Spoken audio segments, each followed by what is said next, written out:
Yeah, he is here. He is here today. Holy moly. Today.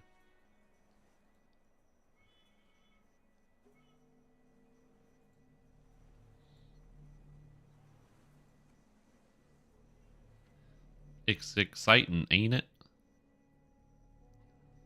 A man on the camera has returned.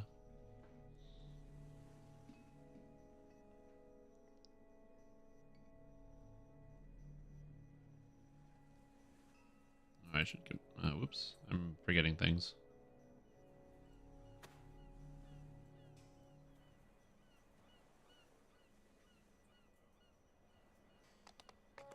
Quaking in your boots, but in a good way. Do people do that all the time?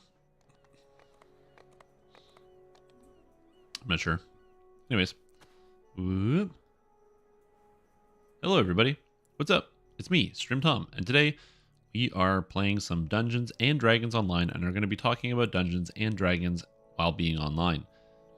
For those of you who missed out on the last couple of live streams, there's a preview on Lemania, and that preview is for some new content. We got the new archetype, the Dragon Lord, as well as a bunch of changes to Epic Destinies. And so I did that over the past couple of days. Technically, the Lemania server is still up, and more testing could be done. But I really don't have any interest in testing anything else, so I'm not gonna. So instead, we're just going to be hanging out and working on the Maverick Hunter build, which should be a good time. Look at all those stats. 17s across the board and a 20 intelligence. Perfect stats. What's up, Neurosith, Split Six? I hope you're all doing very, very well. Thank you so much for tuning in. Glad to have you guys here, and I hope things are going well with you and what's going on out there in the world. I was going to be putting a video together for the Dragon Lord and kind of condensing my thoughts about it, but I ran into like a high quantity of audio issues, so I don't have a video for you today because I had to reset some stuff and redo some things and do some re-records, and that was last night. And then this morning, when I realized I still had some issues to fix with it, I have like a cold, and so I don't want to do the recording for that, so I'm going to do it later, so you're going to get the video slightly later than expected, but, you know, it is what it is. Yeah, well, the thing about the Shadow Dancer change that makes it a huge impact from my perspective is the uptime on Delirium and or whatever, or Dark Imbuement. So for those of you that don't know, Delirium and Dark Imbuement are two effects that add extra damage onto your attacks based on your sneak attack. So you either get your sneak attack damage on your spells or sneak attack damage on your attacks based on your, like whether you have these buffs active. And to activate the buffs, you either need to use the Shadow Strike to attack people or use the Shadow Dagger, whatever it's called, to attack people with spells. Doing that is complicated and hard to get done. However, one of the big problems with it was that you would have a 10-second duration and a 15-second cooldown, so you didn't have it all the time. So building a character with the idea of being sneak attack for damage was a huge issue because you couldn't actually get your sneak attack off most of the time. Most of the time, you're standing there doing nothing because, yeah, you're like, yeah, 10 seconds is nice, but 5 seconds where you don't get any of that damage, that's really, really impactful. And with the change, that's not going to be the case anymore. Instead, it will actually work, which is very cool. So we'll be taking a look at that when that actually releases and probably trying the Caster Rogue a second time. So that'll be great. So you'll be able to maintain it 100% of the time, allowing you to sneak attack things all the time with your spells, which is kind of the whole point. So yeah, so we'll see. Anyway, I realize it'd be super cool if it works and hits a bunch of people. Well, even if it only hits one target, it's honestly still good with the changes, because it's meant to just be a vector for you to get the extra damage on there. But if it becomes like Nightmare Lance is also a lightning bolt adjacent ability, then like there's no downside whatsoever. But the functionality wasn't working on the Mania for the actual lightning bolt capability of it, so we'll have to be looking at that in the future, like after on the next preview that's going to be coming out. When will that be coming out? I don't know, but we'll take a look at the next preview. Also, thank you so much for the hydrate. I should drink more water. What's up, Cyrus?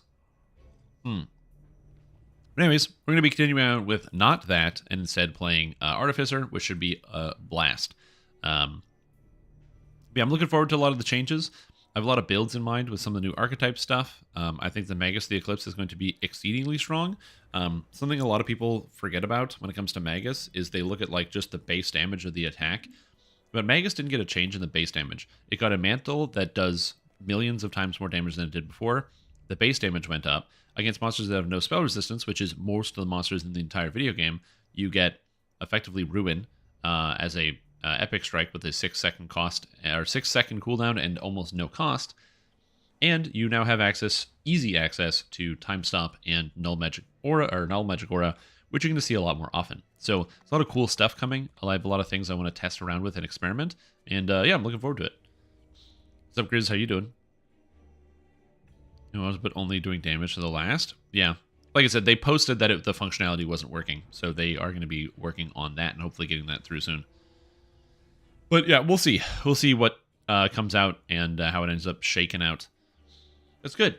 You should relax. You deserve it. You've probably worked very hard today. So you deserve to be able to relax for a little bit, you know? At least I think so, personally. So, yeah, I think that's good. Okay, I got this done. Sorry, I'm just closing some extra. I have a lot of windows open. Also, for those that missed it, the coffers are back. I thought I'd just touch on this briefly. But the mechanized coffer is back in the store. So if you missed it, you can buy it. And not only is that back, but also, so is the Underdark coffer. It's back in the store as well. So if you missed both of these promotions and you wanted to get a Panther or the Warforged outfit, you can. You just have to know that, you know, they're back in the store temporarily. So keep that in mind. Also, what else is on sale? Crit Pot for critical inflict wounds potions.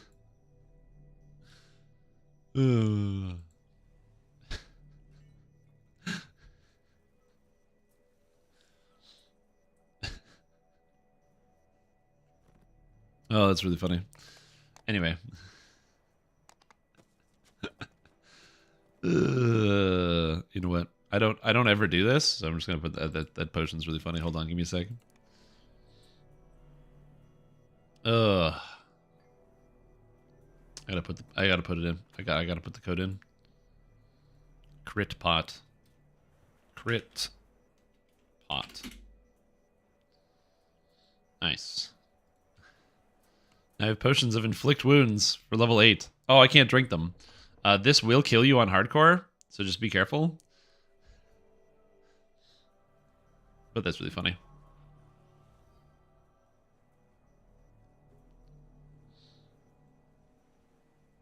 Wait, Critpot broke my camera? My camera's not working? It should be working. Why is it not working? Wait, what? Usually oh, there must be something weird going on with the camera. Let me just reset it quick. Okay, so it's actually working on my screen, but it's not showing up on Twitch, which is weird. Let's just do the old camera flash.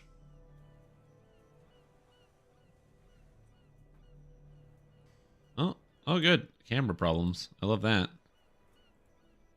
Okay, well, give me a minute while I sort this out. See the big gaming news I posted in Discord? No.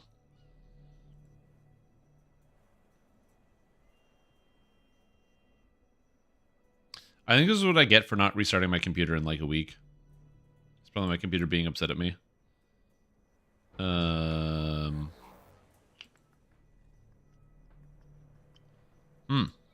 that's not good. It's crashed now? Hold that thought. Give me a moment, please. Would you be what would the message be on hardcore if you died to those? I don't know, but you can't use it to level 8 and you have to use a lot of them. What am I doing in DDO? We're going to be doing some hardcore testing. I apologize I'm not on camera. I am currently working my way through that problem.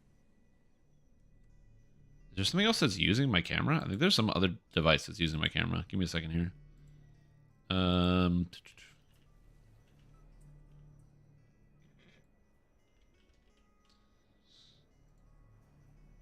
Hold that thought.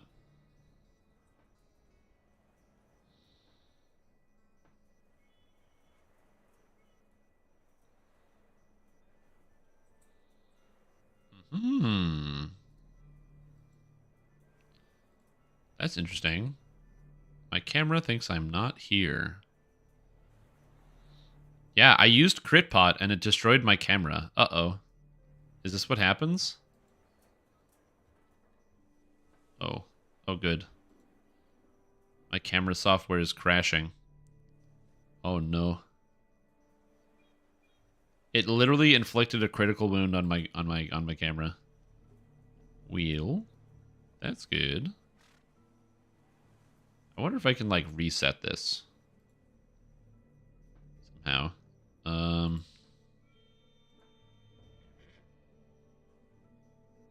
Oh, okay. So the software just crashed. So that's good. You know, I like when stuff like this happens, where, you know, you think things are supposed to work and then it just crashes. Initializing video engine. That's good. Crit pot, Trojan horse, camera eating bacteria. Yeah. Well, that's good. It's funny because I was really happy with my camera like actually functioning for a while, so that was nice. But it looks like we might be cameraless today, which is good. I like that. Is this the best story you talked about yesterday? So yes, it is. The goal behind this character is to play a Artificer that is using Bastard Sword. Oh, and the software is just straight crashing. Well, I've never had this problem. This is a totally new problem. So I guess I don't really have a solution to this one. I'm going to try one thing. I'm going to do the old classic unplug and replug it in, see if that gets me anywhere. But yeah, we're like straight, the software is straight crashing right now, which is fun. I don't think I have too many programs open or anything, but we'll see. Again, I haven't restarted my computer in a little while, and sometimes I run into problems when that happens. But yeah, the idea is to do Bastard Sword, single weapon fighting. You take both single weapon fighting and two-handed fighting on this character, heavily focusing on Battle Engineer. I was looking into what you could multi-class with this character to improve it, and I couldn't really find anything concrete that would actually make it better than actually just taking Master Engineer. Because anything that you would take usually isn't going to replace what you're losing. Oh, you could take Rogue, but I'm an Artificer, and I have to take Adamantine Plating to just stay alive, so that's not a great option. I could take Warlock or Fighter, and I thought about both of those ideas, but I get the Arcane Warrior stacks by using my Rune Arm, which I can use all the time because of the faster charge speed and the stable charge tier, so you don't have to worry about that either. So I really couldn't come up with anything concrete that would actually benefit my character, and so I kind of just am going with pure Artificer. If somebody else has ideas as to ways I could improve the character, you know, I'm not against these ideas, but we'll see. Okay, so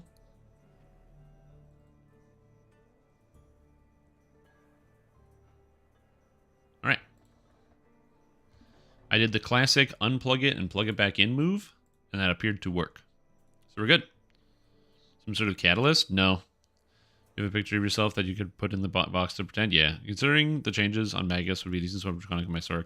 Need a better single target explode. Non-standard 10 best build. Just wondering how fun it would be. So the thing about Magus is that it is heavily amps up your single target damage because you get access to the Epic Strike, which does a lot of single target damage, as well as 0 Degree Comet, which is a lot of single target damage. And Cold actually already does a lot of single target damage because you get access also to Iceberg, of course, and Polar Ray, which limits your area of effect to Cone of Cold and Out of Luke's Freezing Sphere, which aren't terrible as sorcerer spells, but not generally the total amount of AoE that you want. But you do have enough single target, you can kind of just blast through everything. Also, another spell that actually does a sizable amount of damage as a Cold Sorcerer is Burst of Glacial Wrath, which is another option. So Burst of Glacial Wrath can also fill in some of those gaps. So you can open with Burst into starting the single target down where you go like boom, boom, boom, boom, boom, boom, boom, boom, and taking everything down. Or alternatively, like I said, you can work the other way and go with like Burst and or Hold into AoE spells into single target and kind of work your way down. How's it going? I just got my camera back and I think I have a cold. Anyway, yeah. Single weapon fighter, Artificer. You might be wondering, well, where's the Rune Arm, Shrimp Man? I don't have a Rune Arm yet. So we'll get there when we get there. Also, something I just realized I want to do. Oh, I should put on the rugged belt. I'm going to do a quick inventory check of just grabbing the bags and stuff that I need, because I did not do that. Also, I have a Muxbane. Did I... What quest did I do when we got here? Did we do any quests? Oh, we didn't even do Bring in the Light. I just left. Nice. Melee versus Caster and Repeater. It's cool. It's in melee, and yep. Also, it's tankier. That's hardcore? Yeah, we're on Hardcore League. What are the pros and cons of Melee Arty? So, Melee Artificer is tanky, and it has some reasonable crowd control in Melee as well that you don't get with the other two, as Melee Artificer gets access to the stun from Mighty Slam as well as the stun from Battle Fist. Also, bear in mind that Mighty Slam, featured here, if you have Strike Through, which I will have, will also stun multiple targets. And Artificers don't get any stuns until ever. They actually don't get any stuns. However, they do get a daze in the form of, I believe, Shocking Touch leaves a daze on the target, which is not ideal because the daze breaks when you hit them. So versus Mighty Slam, which is a full-on stun, which is pretty nice. So I'm going to be using that for the most part instead. And again, if you have the Strike Through, you're stunning multiple targets at the same time, which is pretty good. Go. So now I can auto-gather my collectibles. I can auto-gather all my gems. Oh, yeah. Look at all that free inventory space. Feels so good.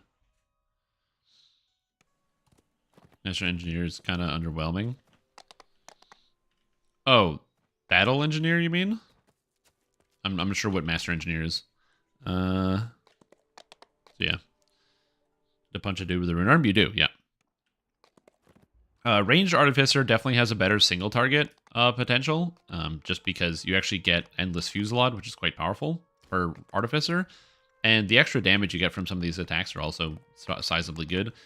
Additionally, tripling any Epic Strike that you decide to use, so when you use an Epic Strike, you go 1, 2, 3 with it instead of just hitting once, is also pretty good. So, I would say pros and cons. It's tankier, and if you like melee, it can still work very, very well. But yeah, it's not going to be like simply outperforming other options in the similar vein. I don't think that Melee Artificer, it has the niche of being an option you can take as opposed to being something that I would say is necessarily better than something else. But if you want to play Artificer and you don't really want to play a ranged character, that's also your other option. Also, the Salt Cleave is quite good. Like there are a lot of things you can think about if you, depending on the direction you go with Melee Artificer, because you can also go the tank route, which is an option. The only thing that a tank Artificer is missing is ability to generate aggro somehow, which is a bit of a problem. But you can solve that in Epics. You just can't solve that in Heroics. Harbor. Gotta do all this. There we go. Do all the quests. But I'll show you. I'll show you. You can see it.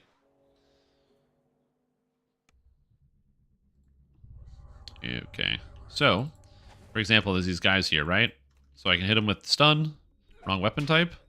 Oh, I must have a rune arm equipped. I don't have one yet. Well, I guess I have to go get a rune arm. You know what? I could probably just go get a rune arm. It's probably a good idea. You know, I also didn't take my spells. I think I just leveled up and then didn't take anything. Whoops. In Heroics. So aggro items give you like 40% increased threat. And when somebody is dealing 8 times your damage, 40% is less than 900%. To be able to hold aggro in DDO, the way it's designed is that tanks do 0 DPS. So like in some games, you'll have like 0 DPS builds. So for example, if you played Diablo 3, you might remember that there were a bunch of support characters they were 0 DPS characters, but they did so much for the other group members, like a Witch Doctor or something who just debuffed monsters. In DDO, DPS characters do DPS, and all the other builds in the game, the tanks and the healers, are 0 DPS. They don't do anything other than exclusively support, which is a design choice. It's not a design choice I personally like. I would prefer if they did something, but they don't. So if you are a DPS character or a tank and you're hitting a monster, you might hit a monster for a 100, and the DPS is hitting the monster for 100,000. Right? Just to give like a bit of perspective in terms of the damage difference. And I'm not making those numbers up. If you're playing in a raid setting and you want to tank something, you have to be prepared for your DPS players hitting monsters for 100,000 damage. And so you might be like, oh, well, how do I hold aggro? Well, that's the fun part. So the items that give you like plus 20% don't give you that much, unfortunately.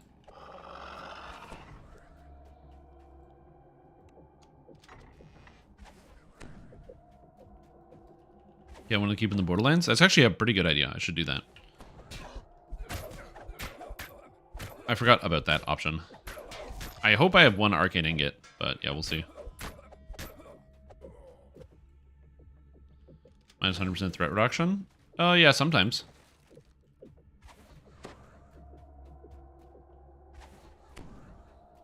So, yeah. You have Flicker? No, I don't have any rooms. I'm gonna be going to... I'll be going to the Keep on the Borderlands to grab one. That's the plan. Yeah. Jim, because DPS tunes can hit so hard. Yep. Like I said, you can manage it in epics. In epics, basically, you get like an ability. Just gotta grab a rune arm. Smugglers next. In epics, Unyielding Sentinel gives 450% threat range or increased aggro, and so does Macrotech for a total of 900%. And the aggro items are higher. So then, as a result, your character ends up having way more like threat generation. So you're doing like, it's like 10 times the damage. And that's when you're like, oh, okay, now you can start to kind of get even with some other people, but it takes some time.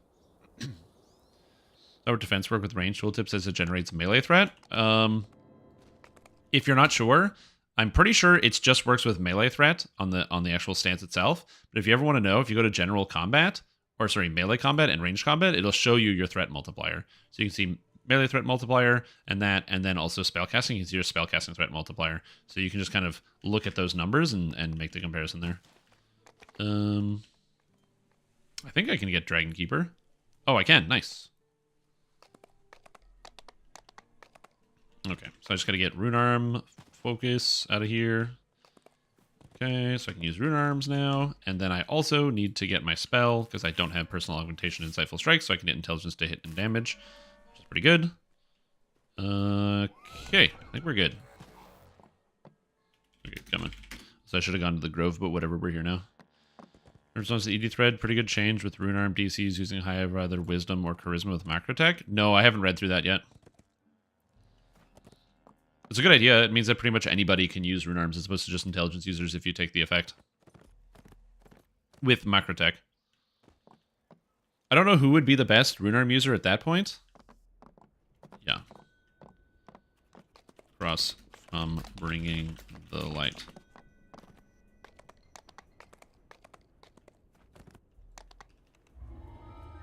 Yep. And I'll update the LFM. I think this person got lost, maybe. Smuggler's Warehouse. Here we go. I just had to go get my Rune Arm. Sorcerer? Maybe. I mean, it opens up the options quite heavily, which is cool. And something I always like is more flexibility in terms of some of these builds. Some people might see it as like Rune Arms, not really, being taken over by like other classes, not really being used by Artificers. And there's definitely some truth to that. Because obviously it would be nice if Artificers were the best Rune Arm users. But that being said, oh man, that's so much extra damage. I'm so happy I have a Rune Arm now.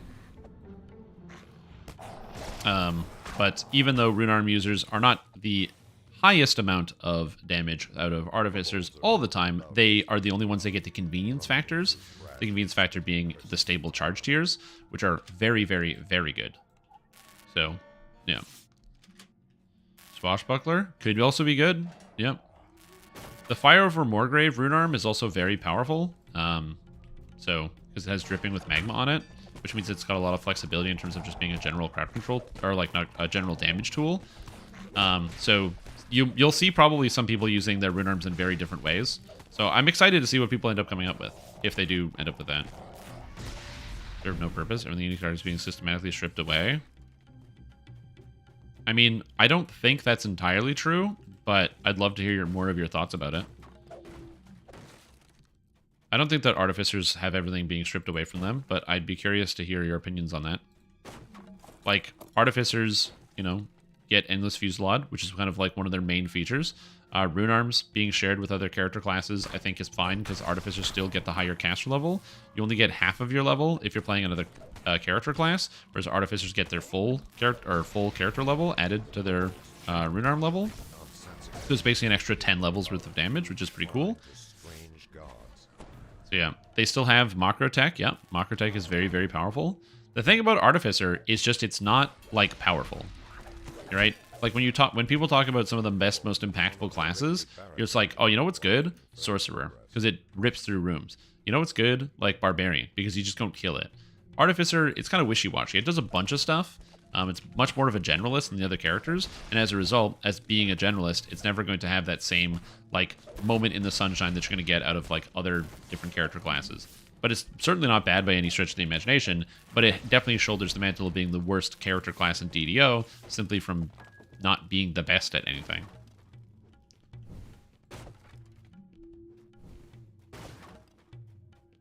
Yeah, but I think there's also like a place for that. You can still have, you know, some focus on an Artificer or on a Warlock.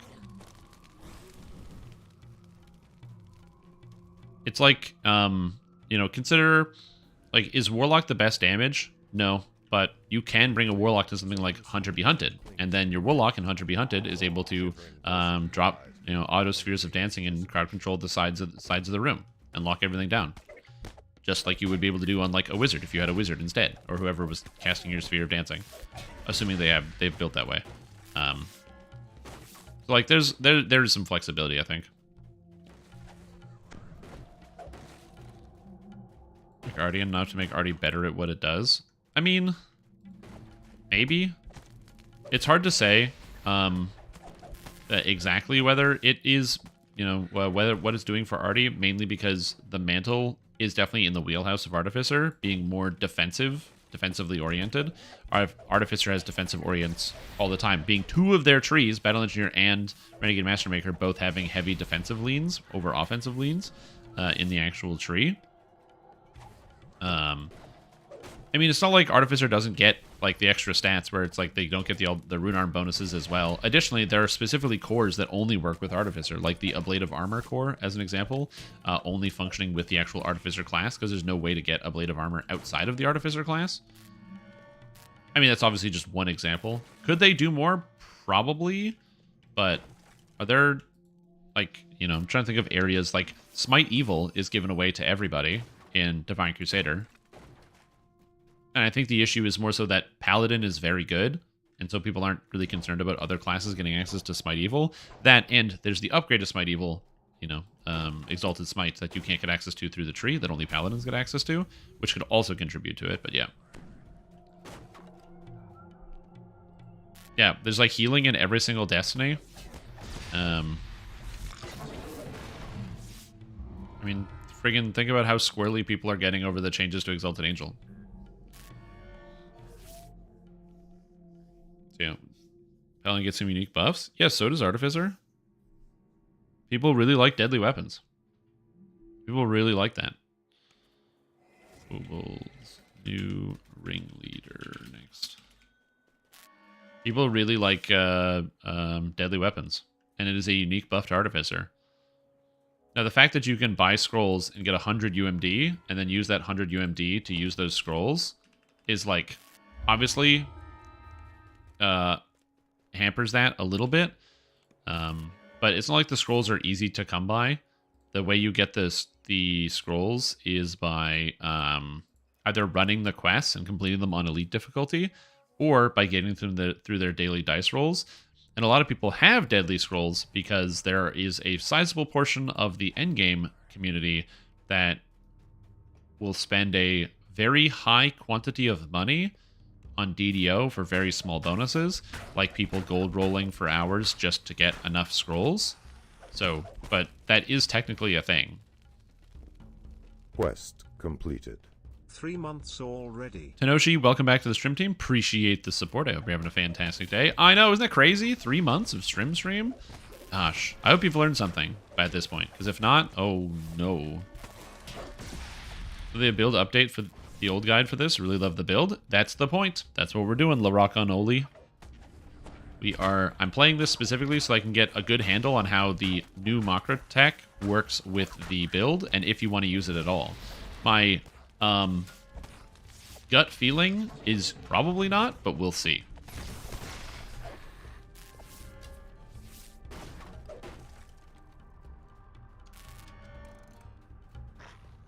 Strange forum post? I mean, yeah.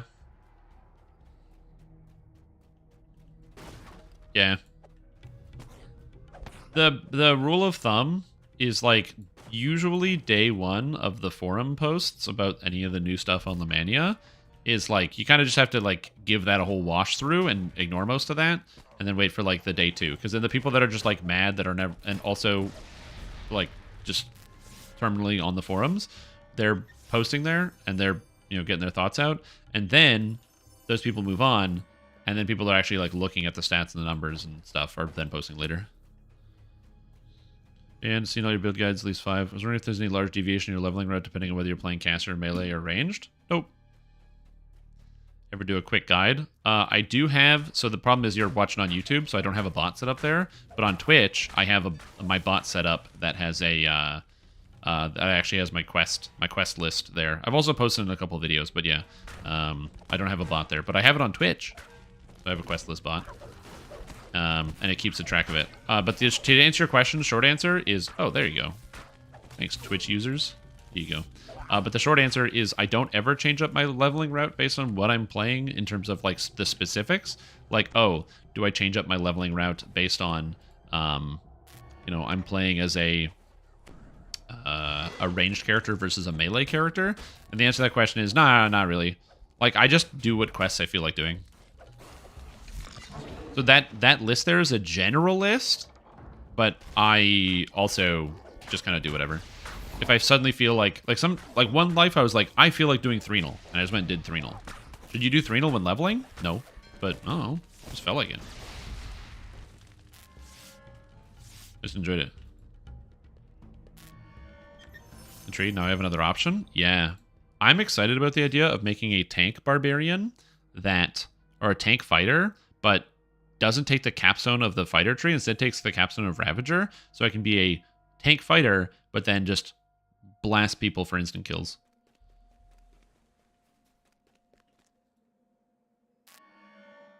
So yeah.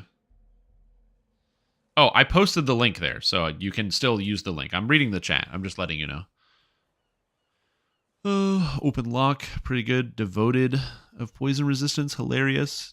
This one's not terrible. I do like the idea of just picking up free damage on kinetic discharge, since it is a lot of damage. And Mighty Slam doesn't really get better, but I will take the kinetic discharge. I think that's the play here. I know I'm spending a lot of points. Stealthy. Just going to run. Just going to run again. If you're scared, feel free to stay at the start.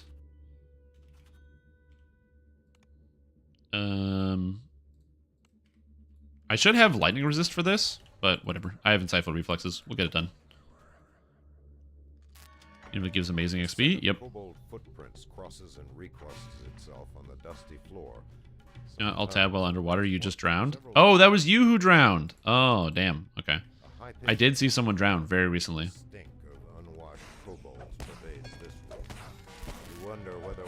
Oh, I didn't put on my new enhancements, my kinetic discharge. I am killing all these kobolds, by the way, which might seem very weird, but I very specifically want these things to all die, because I want to have as few things following me. Actually, one prophet's okay. Fuck. That was a mistake. Also, Zabolt, welcome to the stream. I hope you're having a fantastic day. Thank you for tuning in. And for the sub, appreciate it. Hope you're doing well. Stream, what do you think about the cold druid going Magus to your 5 single target spells? I mean, it's all AoE and no single target spells normally. I think that is both a good use of that, but also you have to remember, and again, I think a lot of people forgot about this. Magus of the Eclipse got like giga buffed. Like, Magus of the Eclipse used to have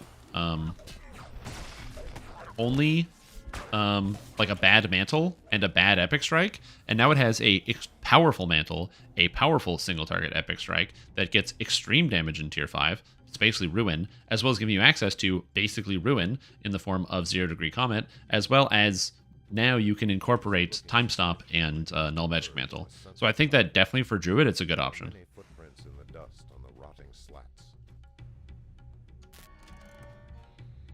So yeah. I was getting bored of the character. Well, at least you're free. He knows your name. Yeah, of course. The best part about the thing that I do here on the computer, or at least being able to like stream on Twitch, is that Oh, dude, I have a Warforged in my party.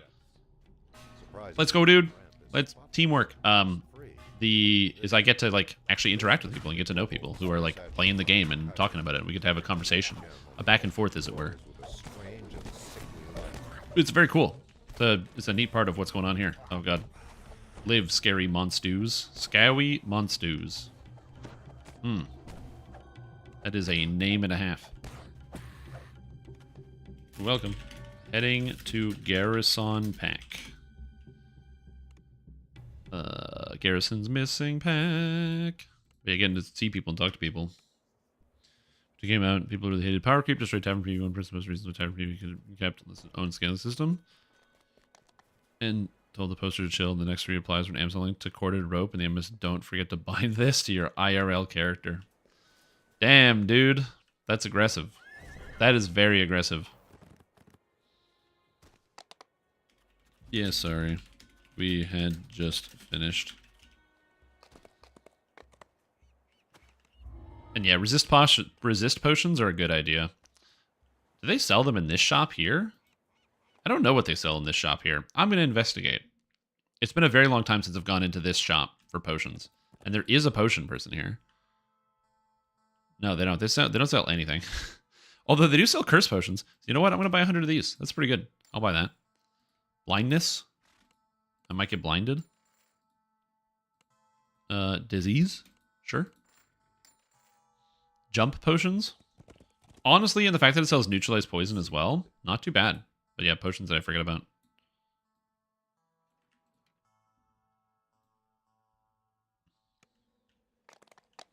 Are there psychopaths playing the game? It's computer games, dude. Like I was having a conversation with my girlfriend yesterday, and I was talking about how like, you know, there's a lot of people that are really mad about some of the changes and stuff. And it's like this, like it was this pretty pervading sentiment yesterday. There was a lot of people that were very upset in the chat, and it, like some of you might have noticed, it was like really bumming me out during the middle of the day. Like my energy levels went like way down because there's just how many people were just coming in to complain and then leaving. And so I was explaining to her, I was like, yeah, you know, a lot of people. She's like, yeah, well, why are so many people like mad about this stuff? Aren't they like changing the game or whatever? And I'm like, yeah, but you have to understand. The thing that video gamers hate the most is video games. Video gamers hate video games. Go on the computer, trust me. You don't got to look for long. You'll find a lot of video gamers who hate video games. It's just a true fact of the gaming condition. And at some point, just not when. Yeah, I actually didn't think the coffers were going to return. So I was surprised when they did.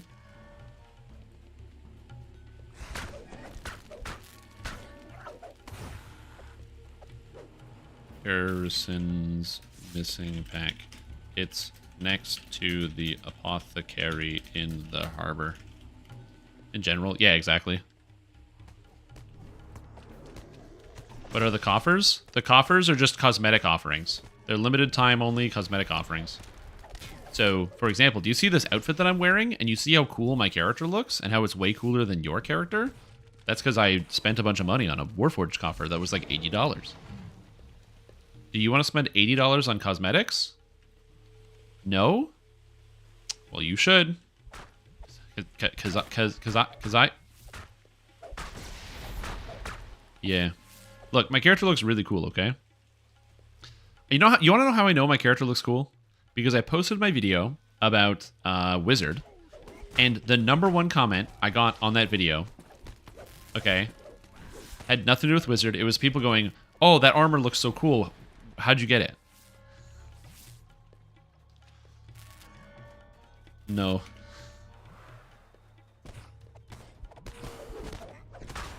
Take care.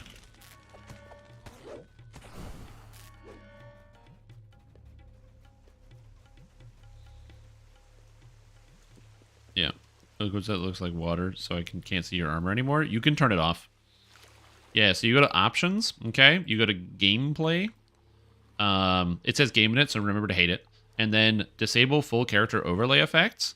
This turns off your, like, elemental forms if you don't want to see them. It turns off, like, you know how if you put on an item that gives you fire shield, it'll put fire shield around your character and you don't want to see that sometimes? You can turn it off with this.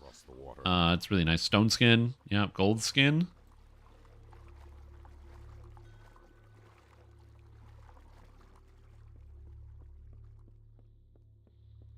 Yeah, it turns everything off. You can't be selective, which would be nice if you could be selective with it and be like, I want to have this on and only turn this part off. That would be nice.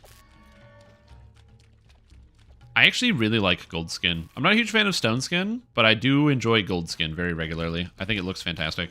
If I could get gold skin on other characters as a cosmetic, even if it was like there was an item in the game that made it so you look like you had gold skin, that would be great. Yeah.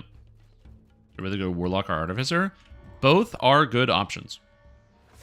I'm currently running Artificer right now, and I'm having no real trouble. I don't have intelligence to damage yet. I will be getting that in the future.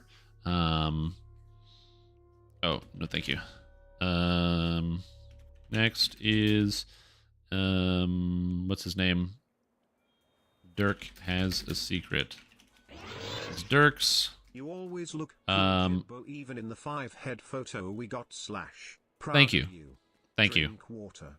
See, the people talk mad smack about having the 5-head, but what you have to understand is that it gives me a special move, okay? I can blind people with this shit. If I'm out in the sunlight and there's somebody nearby me that I gotta get away from, I can just be like, gah! And then just change the angle, and all of a sudden, boom, they're blinded. It's an attack. Also, prime real estate, all right? I'm an online entertainer, which means people see my face. This is monetizable space right here. I could use this as like I could paint this and use this as like a green screen and use it for marketing and advertising.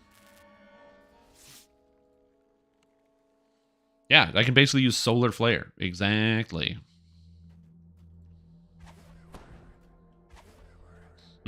Just have a big ass forehead. A little cleaner. The air reeks of rotting meat.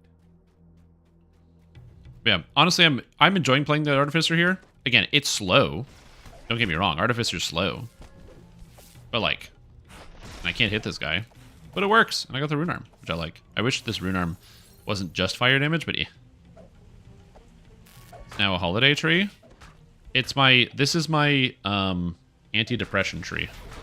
I gave it here because it's colorful, unlike the outside world, which is gray and dark.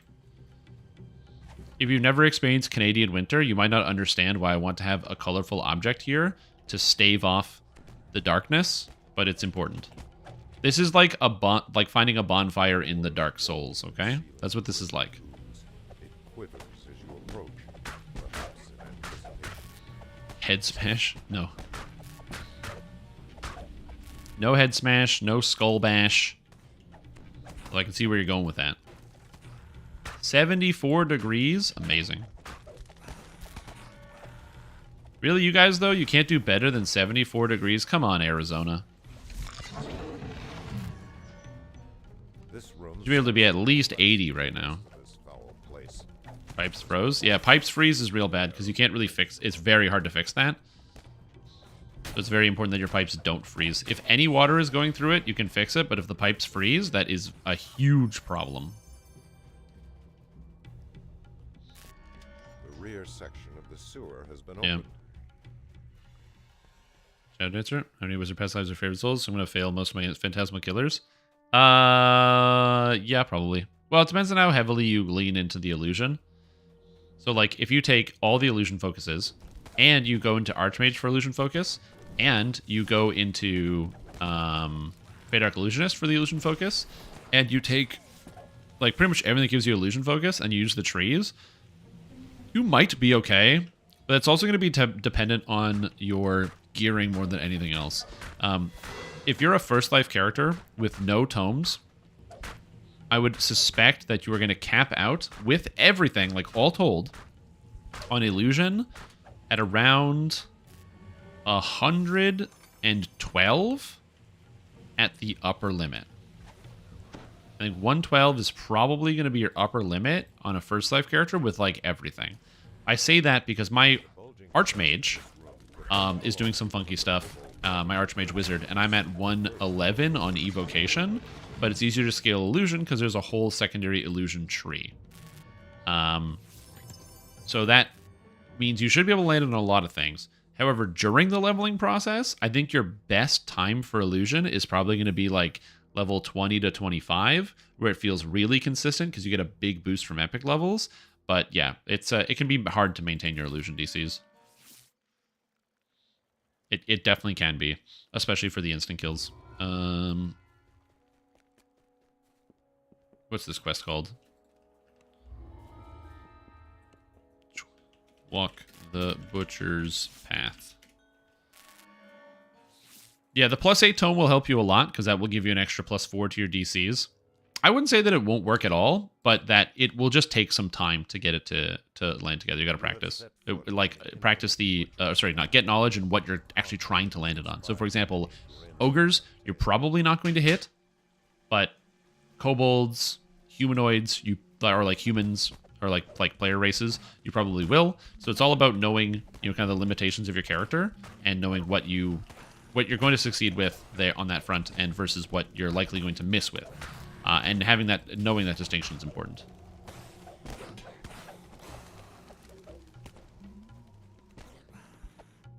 That's a big part of it. Get past lives for completionists. Nice. Yeah, a lot of people don't level past 20 because they start with the heroic stuff first, and then this anxiety builds up of like getting nervous about actually taking that next step and moving into epics. It becomes this like big milestone where it's like, oh god, and every time they get closer, they get worried about it. I'll say this: it's one of the reasons why I recommend people always like level to 30 on their first try, because if you don't, again, you can get like anxiety about it. Not saying it's happening to you, but I know that happens to a lot of people. Have you ever played Hollow Knight? Yes, I have. Hollow Knight's a fantastic game. I played it on the regular difficulty setting. I did not try like the hard mode or the Iron Man, where if you die, your game incinerates itself in your console. So I didn't play that mode, but I did play regular Hollow Knight. Fantastic video game. Can definitely recommend it to anyone that's looking for like a melee Metroidvania experience. It's a great game. My only complaint about Hollow Knight was that Hollow Knight was too hard to navigate. In the sense that there were a lot of scenarios in the game where I just like had no idea where to go, and then after backtracking, I had no idea where to go, and then the solution to figuring out where to go was like literally hugging every wall in every zone to figure out where to go. And yeah, that's not my ideal good time, is being just completely lost the entire time. Not the entire time, but there were a couple moments in the game where I was like, well, it's just dead end into dead end, and it took me a few hours to get through. And you might think to yourself, well, yeah, but that's the nature of those style of games. But I like Metroidvania style games, and as a point of reference, last year, not only did I play and beat all of Metroid Dread in about 8 hours on stream, and there's an edited version on my stream channel, on my Streams YouTube channel, but also I did a 100% run of Metroid Prime Remake on stream as well, because I like that style of game, and it's fun, and it's cool to find things and to look for all the secrets. So I think Hollow Knight does have some communication issues in terms of communicating both either where you're supposed to go in terms of objective, and or just like the clarity of detail in the map, where like if you don't know where to go in a Metroid game, there'll usually be like a door indicator somewhere, like a door you haven't gone through yet, or a visual showing like, oh, there's a wall you could break or something like this, or like some type of visual hint. But having like, oh, you just have to run against the walls until eventually you phase through one of them is not my favorite style of design for like required exploration in a game when you're not in an area where you'd expect to do that.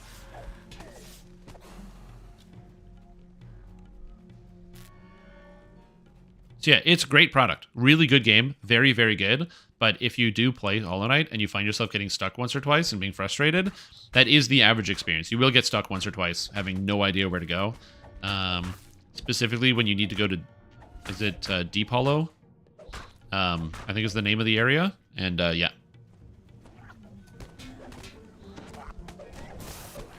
I mean, the base, in like the additive damage does.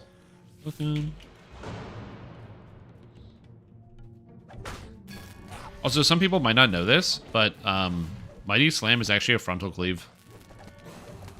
Just a frontal cleave stun. Really can disable traps that you enjoy. Yeah, you should be fine then. Bloodstained Celeste, Aslan, and Humble Bundle.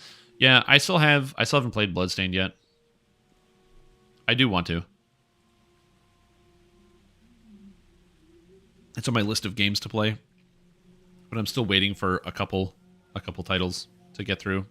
The game I'm currently playing through off stream is Dragon's Dogma, because Dragon's Dogma 2 is coming out, and I had a lot of people inform me that Dragon's Dogma is quite a good game.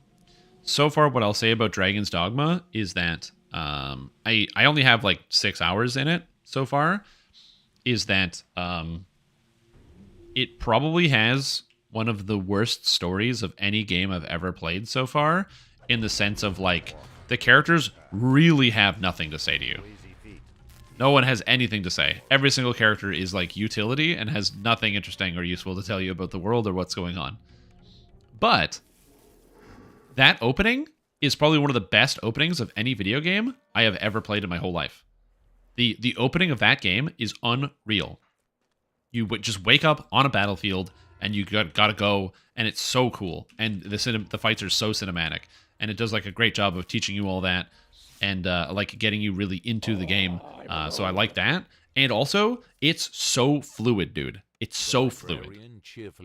So yeah, that's another big part of it. Also, Off Meta Gamer, welcome back to stream. Nasty day, glad to have you here. Thank you so much. I really appreciate that.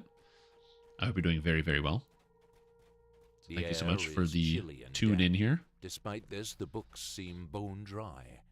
Okay, where's Rev covering the Lost Tome? Whoop. Recovering the Lost Tome.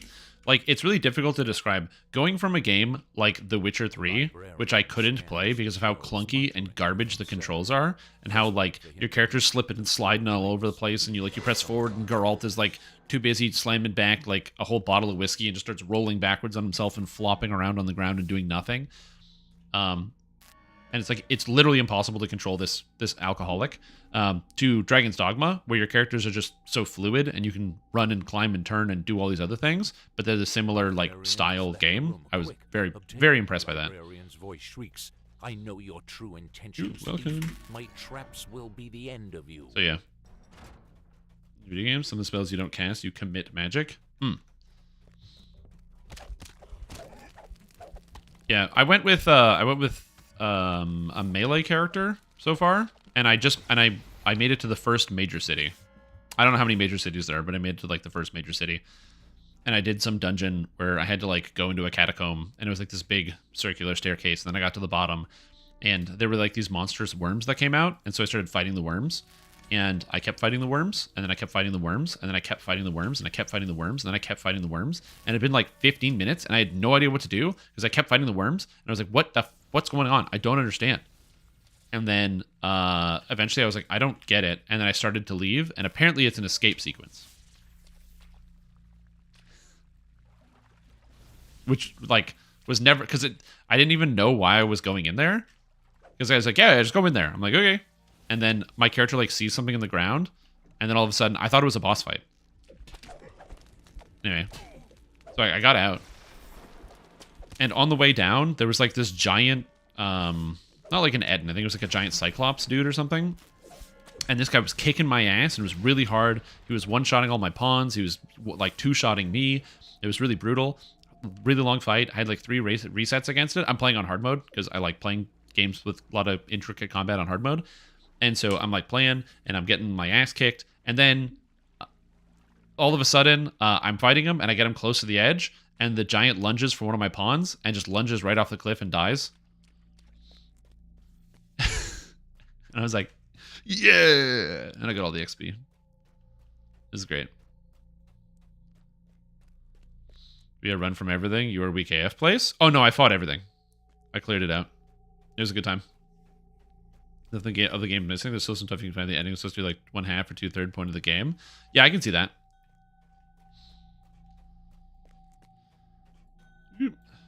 Welcome.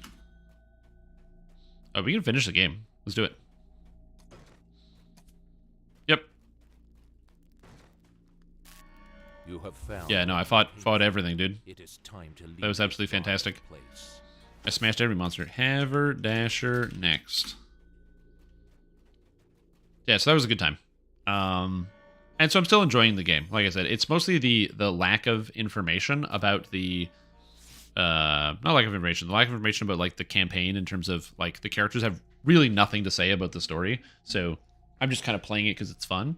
That, and also I picked I think it's called Mystic Knight is the one where it's like I started with Warrior and then I got Mystic Knight. So now I have like there's like a magic shield you can get with all these block moves, but I'm kind of disappointed I don't get to go sword and shield, where the sword is one weapon and then you have to weapon swap to the shield. They're like different weapons, which is kind of disappointing. I wanted to have sword and shield at the same time, but it is what it is. Also, something I didn't know about Dragon's Dogma as well, because I had never played Dragon's Dogma the first time, everyone told me Dragon's Dogma was amazing. So I played it at the end of 2023. I started playing it. Because Dragon's Dogma 2 is coming out this year, so I'm excited. I didn't realize it was like a 2012 game, and boy, does that look like a Xbox 360 game. Sets your nerves on edge. It's not bad. In fact, like, the graphics are fine for what they are. You don't really need to get that close to anything. Like, when you're in Melee, it looks good, and a lot of the bigger creatures, they look great. It really gives you this, like, gladiator sort of feel, where you get the grab button, where, like, you know, I'm just resting in camp, and this person's like, hey, I want to talk to you about this thing. And I'm like, okay, what do you want to talk about? And then, oh, too late, we can't talk. There's a Hydra attacking, and so what you have to do is you have to, like, jump on top of the Hydra and climb up its neck and start stabbing it in the back of the head, like one of the heads just in the back of the head until you cut off the head, which you don't do in other video games. And I'm like, damn, that's awesome. Like, it was so cool. It didn't look good in terms of the actual, like, texture quality and stuff. And there's, you know, not a lot of round objects, but man, it looked so cool. And so that's something you don't get. So I can see why people were, like, really excited about it. I had premium sub for the last few months, and I have over 4K points. Should I buy Salt, Isle of Dread, or Saltmarsh? Okay, so the first thing you should buy, assuming you don't already own them, okay, this is my biggest recommendation. Is this bag already full? My gem bag is already full, and I'm full of gems. My biggest recommendation to you, if you need to purchase a reconstructed docent, if you need to purchase anything in the game, is the expansions that are on super sale right now. Menace of the Underdark, the Shadowfell Conspiracy, Ravenloft, and Sharn are 99 points each. All of those are very good, so I would highly recommend them.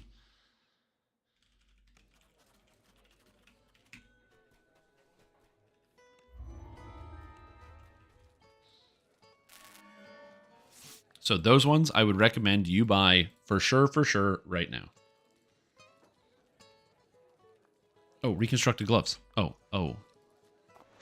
Beautiful. Now I can actually heal myself. I don't need any of these docents. It's fine. I'll get more docents later. I do like fortification. It's pretty good. Although I take that for this level because I can already level up right now. I don't need spot.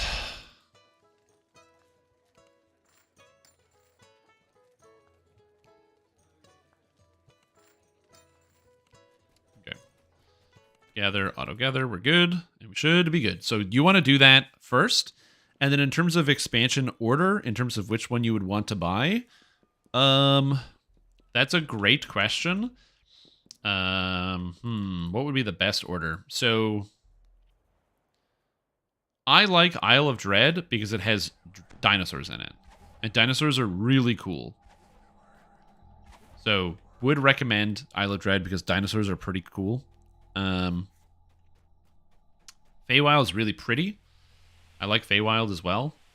It has great atmosphere, and it fits in like with the fantasy setting very well. And Saltmarsh has a good setting. It's also based off of a pen and paper campaign, so you can see like the inspiration. But it is it's not my favorite personally. I guess the better answer would be, what are your concerns? What would be the things that make you decide this is better than this that you don't have access to? You know, so if you're like, oh, I don't know what expansion I should buy. Well, what are you worried about? Like going, oh, what if I buy the wrong one? What's the thought process of like, what's the most important thing to you? Do you want it to fit a good level range in terms of quest leveling? Do you want it to be fun and interesting, have unique visual designs? Do you want the quests to be interesting? Do you want to have a good story? Do you want cool items? Because these things all have different ratings. Quest. Released within 6 months of both Dark Souls 1 and Skyrim. One of my favorite games used to play, though. Yeah, it's cool. Like I said, I had a lot of fun with it. Staying geared and soloing. If you're looking for staying geared and soloing in terms of that sort of content, I would probably go with Isle of Dread. Isle of Dread has the best weapon types basically in the whole game. The benefit of that being that your character will be able to very easily keep itself equipped if you make any cool or interesting new builds, because you can craft your own weapons. So it doesn't matter what type of weapon you decide to use, you can do that. And the gear is very flexible. Plus, also it fits in the level 7 level range in Heroics, which is also pretty nice.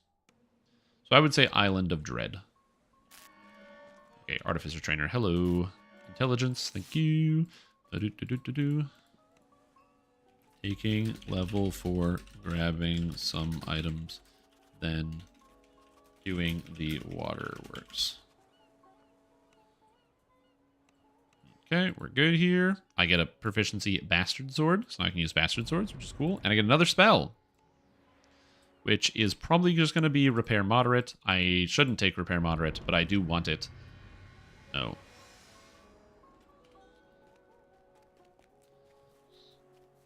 Isle of Bread. It was a good tweet.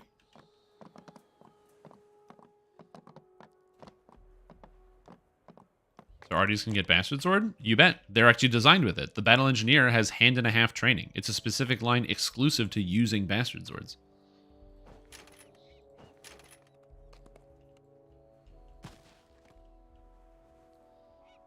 Yeah, they are designed with that in mind of using Bastard Swords. Docent of Ramp is pretty good, so I'll take that. I don't think I have any other items I would want to use. Crochet Crusher. Nope, I'm going to wait till 5. I just need to get a Bastard Sword, basically. And ideally a Resist Potion.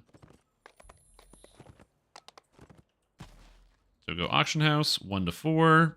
Go Bastard. Nice. Shocking of Undead, Smoldering of Stunning, Swift of Deadly, Unholy of Feeding. I think Shocking, one of Undead Bane's probably my best bet, so we're going to go with that. And you know what? I'll buy this one too. That sounds good. Now I got 2 Bastard Swords. Oh, thanks people for posting stuff on the auction house.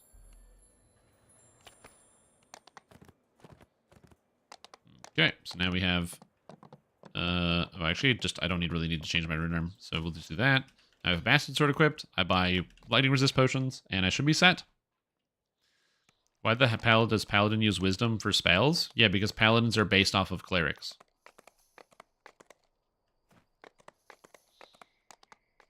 So it's because it's based off of pen and paper. So in pen and paper, a Paladin is half of a Cleric, which means that Paladins cast spells as Clerics with half of their Paladin level determining their Cleric caster level. So what that means is... take care.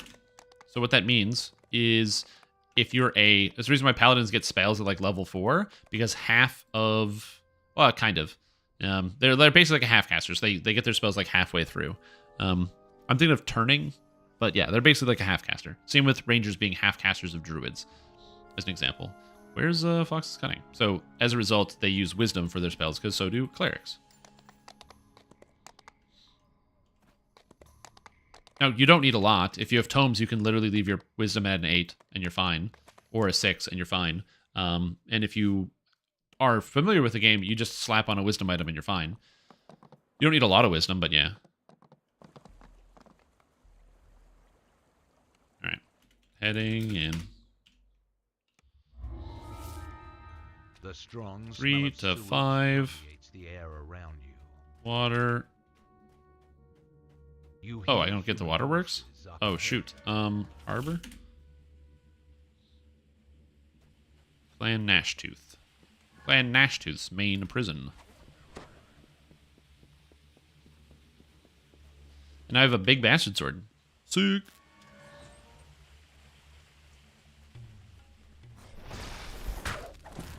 I have a big cleave. Bastard Sword with the cleave. And then Battle Fist. I don't know if I can actually Battle Fist anything for a very long time.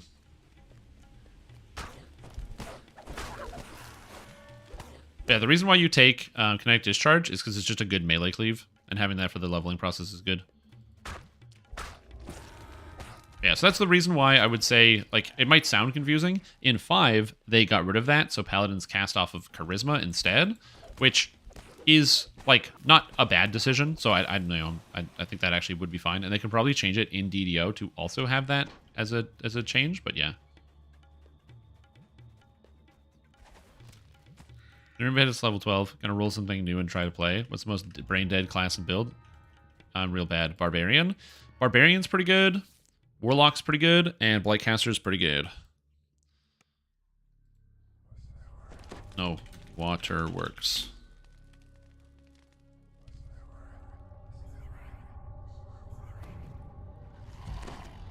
Yeah, Warlock has one button, the mouse button. You just click it, and your character blasts magic at people.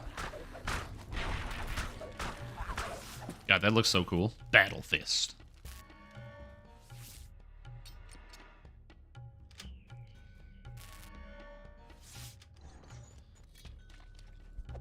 Gotta beat these guys up. Here's one of this game. I find your beginner guide is quite helpful. Can't believe I've never played this before. I can, because Dungeons & Dragons Online doesn't do the best marketing, so they could probably stand to improve a little bit more. And also, it really also gets no marketing from, like, Wizards of the Coast as well. If you ever get the chance to watch, like, any of the Wizards of the Coast, like, presentations and stuff, they pretty much always show off the latest feature that's coming to Neverwinter, but never Dungeons & Dragons Online. I don't know the direct relationship between Sandstone Games, the company that manages DDO, and Wizards of the Coast, but it's something I've always found interesting. That you'll find, like, they'll be like, oh yeah, check it out, the latest thing for Neverwinter. When they were talking about, what was that, Drow City? I can't remember. But they had this, like, big expansion this summer, and I was like, wow, that's kind of cool. Why DDO up there? Oh, well. Yeah, and Daybreak does MTGO, so I don't know. But, welcome, Proc64. I hope you're excited to play some video game. They got Spelljammer, did they? Damn. How much int do you need to say cereal is soup? So this whole cereal is soup thing is a little complicated because we also have to talk about, you know, can you have soup if it's cold? Like, is it soup if it's cold? And I don't know the answer to that question. Ooh, he made a save. Wow. Oh, it's only a 19. Well, that makes sense. I don't have any sundering items yet. Yeah, you'd probably have to have, like, a low intelligence. I feel like, well, I think that you can say that to yourself, but to describe it to another person, I think that's really where the issue comes in. Like, if you go to a friend and you're like, hey, do you want some soup? And they're like, yeah, I'd love some soup. And you're like, no problem. And you pull out, like, cereal. Now we have a bit of a problem because it's all about the, you're setting an expectation that somebody is going to get soup and they're expecting something hot. You know, it's sort of like the hot dog is a sandwich question, where, like, the answer is, yeah, a hot dog probably is a sandwich because it's a thing betwixt two pieces of bread. But if you know, you're somebody saying, hey, I'm going to pick up some sandwiches, do you want a sandwich? To your friend, and they go, yeah, I'd love a sandwich. And then you give them a hot dog, it's understandable if they're not very happy with that outcome. Like, that's an understandable thing. You hear an arrogant and loud hissing voice behind the door. So yeah, you don't put warm milk in your cereal? I've never tried that. You know what? I've actually never tried warm milk pretty much ever. I got this, like, this nice hot chocolate mix, and it's like, yeah, you should warm up some milk. And I'm looking at it, I'm like, that's so much extra work. Do I really want to do that? There is a hot dog a sandwich alignment chart. Yeah. Cold soup with croutons? Maybe. The best part about fungible definitions on the internet is you can just pretend it's whatever it is you want. Say it is what it is. I intend to keep it that way. Yeah, I mean, I don't think warm milk would be bad. Think about warm milk with cereal. So some people will describe oatmeal as cereal. They'll say, oh, I have a bowl of cereal in the morning, but they're actually eating oat milk. Or not oat milk, oatmeal. And you put warm things in your oats to create oatmeal. Is it cereal? So like now we're getting to the meat of the question. Do I have the jump for this? Surprisingly, I do. I don't understand how that's possible. I don't think I have the jump for this, though. But I do have a rune arm. See ya, loser. More milk with Cocoa Puffs is hot chocolate. Honestly, that genuinely does sound good. Yeah. That sounds like a good idea. It's just hot chocolate. We don't have Cocoa Puffs here, but we got the Nesquik cereal. Actually, I think there's Nesquik cereal. I don't know. I haven't been to the grocery store aisle looking at cereal in a while. I assume it's still there.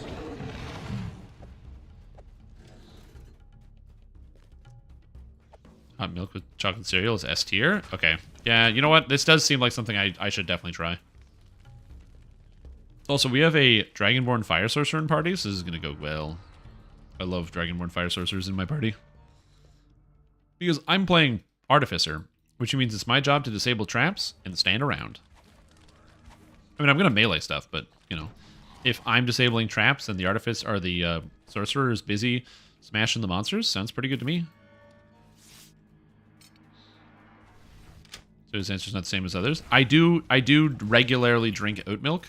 I just swapped to oat milk at some point during the pandemic because, like, we used to have regular milk in the coffee, and then it was like, yeah, well, try oat milk. Why not? Sure. And then we tried oat milk, and it turns out oat milk is really tasty. Like, it's great in coffee. If you've never tried it, it basically makes your coffee kind of taste like oatmeal cookies, and it is really tasty. Just literally a superior flavor. Because who doesn't like oatmeal cookies? And there are some people that don't like oatmeal raisin, or like oatmeal cookies in general. And you know what? That's fine. You're allowed to dislike oatmeal cookies, but it's a good product. So yeah, this works really well in cereal. Cold brew coffee, coffee and cereal. I mean, that's a way to start the day. Just have two things at the same time instead of drinking a cup of coffee. Just pour your coffee into your cereal, hot coffee with cereal. Don't even need to put in a spoonful of sugar at that point. Actually kind of efficient. Oatmeal chocolate chip are good. Yeah, I like all oatmeal cookies for the most part. A mantle changed nerf to healers. The majority of the healers I've seen have either been heart mantle, evergreen, and healing sentinel for real survivability. Yes. Actual healers don't use the exalted angel mantle. Ever ate a handful of oats? They're fucking dry. And you're making milk out of it? Doubt. Honestly, true. I've never seen anybody make the oat milk. I've never seen it. Is it even real? Or is it just a fabrication? You healer did use EA mantle? That's fine, but like I said, pretty much every actual healer in any actual raid content, and by saying actual, I mean like where you need to like try to win the raid. People aren't using the Exalted Angel Mantle for healers. Unyielding Sentinel is pretty much just a better version. It gives you healing amp, it gives you way more defenses, and you don't really need any damage on your healer when you're going through it. So yeah.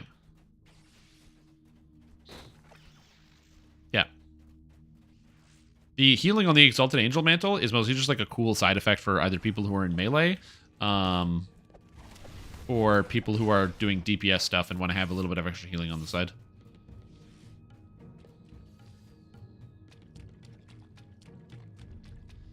I hate a whole tier. You ate a whole tiramisu either. I'm so coffeeed out today. So just have more coffee. Yeah. I could use another cup of coffee. I should probably make some later. I will make some later, actually.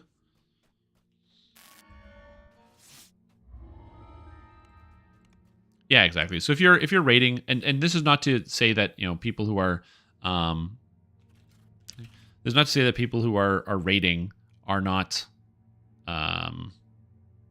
it's like, oh, you're not doing a real raid unless you're doing it on X difficulty or anything like that. But just that there is a degree of which where you might need to try harder in some raids than others. And so you know, if you're doing raids on normal and hard difficulty, and then you're not really having any issues, running an Exalted Angel. That's also not really a surprise. The damage is significantly lower. You don't need the extra hit points. You don't need the extra defense. So you have a lot more flexibility in the type of characters you want to play.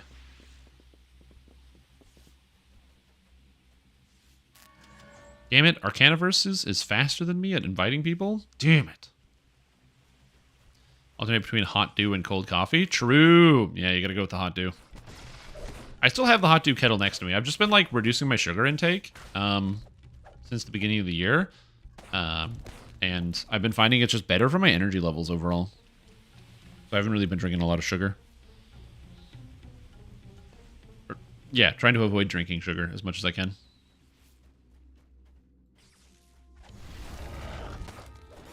It was funny, RNG gamble mantle at 30% proc. Yeah, well, it wasn't a gamble because the 30% proc rate meant it went off all the time. Satu boiled Mountain Dew? Yeah, that's what it is.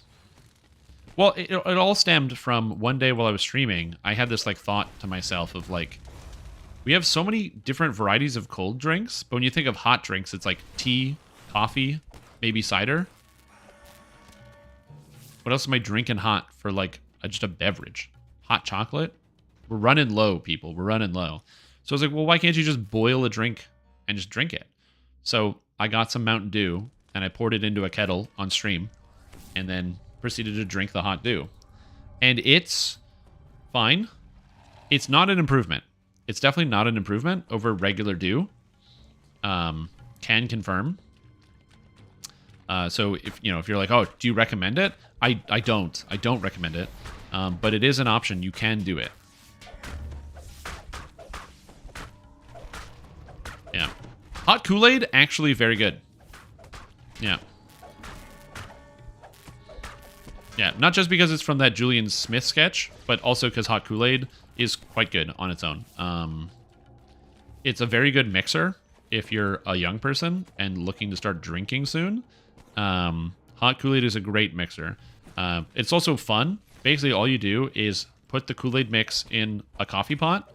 Well, fill up a coffee machine with water, and then put the Kool-Aid mix in the coffee pot. Don't put it in like with the coffee filter because it doesn't work. The sugar is too big. It does not make it through the filter, and it will overflow. But you put the Kool-Aid mixture and the sugar in the coffee pot itself, and then just run the coffee machine. So it just pours hot water on it and mixes it for you, and then you have a pot of hot Kool-Aid. Which you can then use for adding your various like vodka and other alcoholic additions to, if you want. And I'm just saying it's fun at parties. I'm speaking from experience.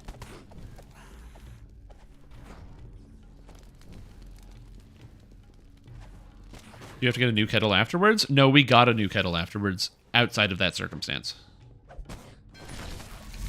But the fact that we got a new kettle is unrelated to me putting Mountain Dew in the kettle. You're a virgin mulled wine? Yeah, I'm not a big fan of mulled wine. For me, whenever time I've had mulled wine, it's just worse wine. So, and there might be some good mulled wine out there that I just haven't had the chance to experience yet, but yeah. For the most part, mulled wine is just worse wine. But to be fair, I'm also not a big red wine sort of person, so that contributes likely.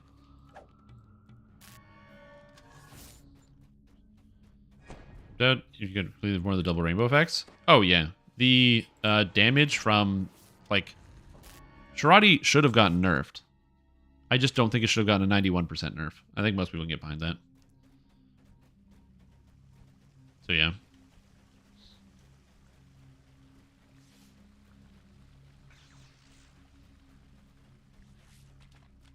Would you rate a virgin mudslide? Oh my god, I haven't had a mudslide in 10 years.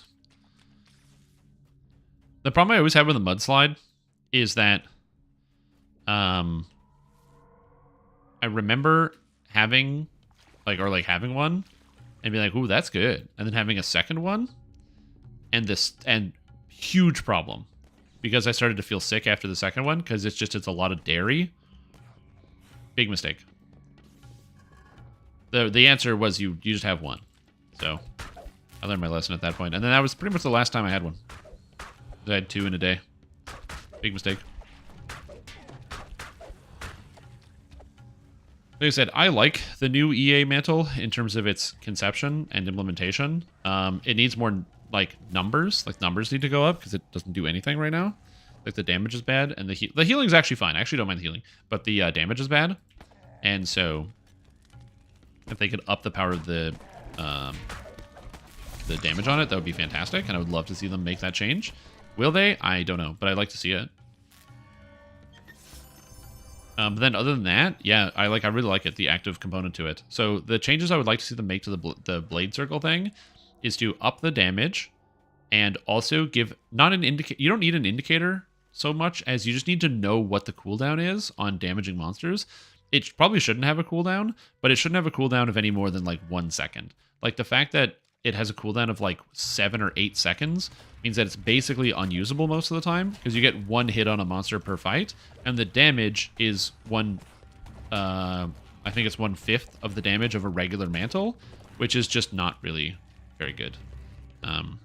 So if they like double the damage and reduce the cooldown to like 1.5 or 2 seconds and also indicate what the cooldown is in the ability, I think it'll be a lot better.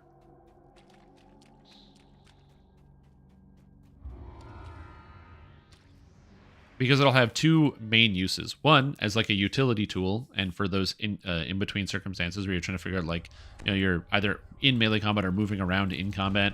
An example of a situation where this mantle can become quite good is like in the fight with the Lord of Blades, where there are monsters spawning and popping up everywhere, and being able to just run through stuff and run in a circle effectively while dealing full damage to targets passively is very cool, and has there's a lot of utility I can see in that.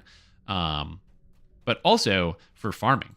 Dude, you're like, okay, now I gotta go farm heroic slave lords. Now you have the best farmer in the game. You just cast a few heals and then run through the quest as everything dies around you automatically. It's very cool. It's like Blade Barrier on steroids. So it could be very interesting, but they do need to up the damage a bit, and they do need to bring the cooldown down a bit. And also give you an indication of what the cooldown is. Cruel implements of torture are scattered around this room.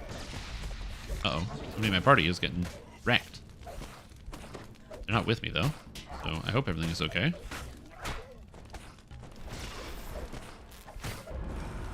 Oh, we won. Well, we've done that.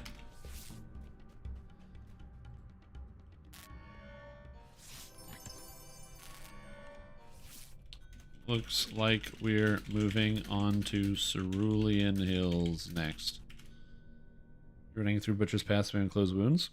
And yourself, not so much for legendary dungeons.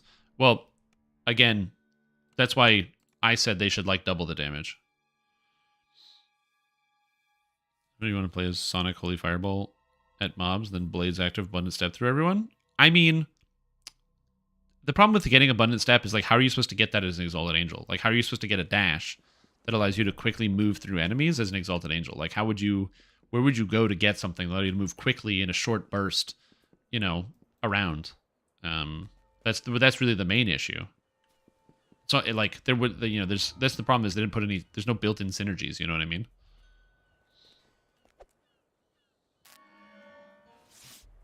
Oh, that's right. Exalted Angel can dash through enemies. It's almost like these things are designed to work together. Oh, you're right. Sorry, my bad. I forgot about the thing I was referring to. My bad. Should take elemental weapons. I should go learn spells.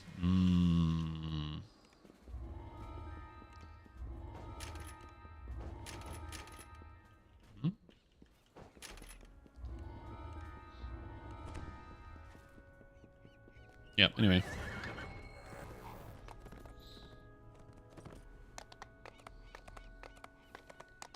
I believe it's your barrier, but I didn't test it with other people, so I will admit I didn't do that. Okay, I'm just going to grab a couple items here that improve my character's power. Charge Gauntlets is not good. Pendant of the Red Abshai is not good. That's not good. Fair Crystal is not good. Con 3 Fortification is better than the nothing I am currently wearing, so that's good. I don't need Alluring, and I can't wear anything else. Although PRR MRR 10 is pretty good. So I'll take it. All right, good. Couple items.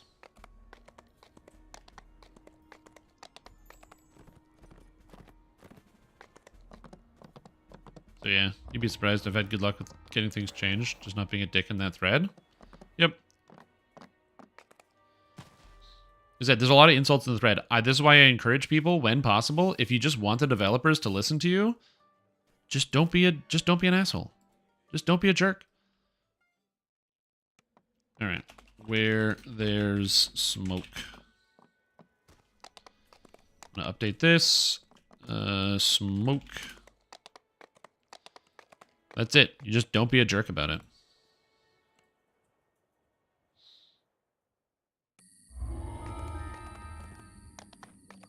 Like, you have to understand is that the developers do read people's feedback. And they do make adjustments based on people's feedback. And this isn't like conspiracy theory, Shrim Tom, or trying to make you believe something that isn't actually happening. The road to the west. Like, they've been responding on the forums. But yeah, they're just going to ignore the people that suck.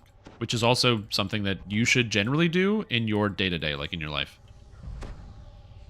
I put the wrong spell out. Like, pro tip. Like, you should also ignore people that kind of suck. Peaceful on the road to Nash's farm, but the hills echo with distant shouts and the barking of dogs. I took the thing for the imbue before I got the imbue. I'm good at this game.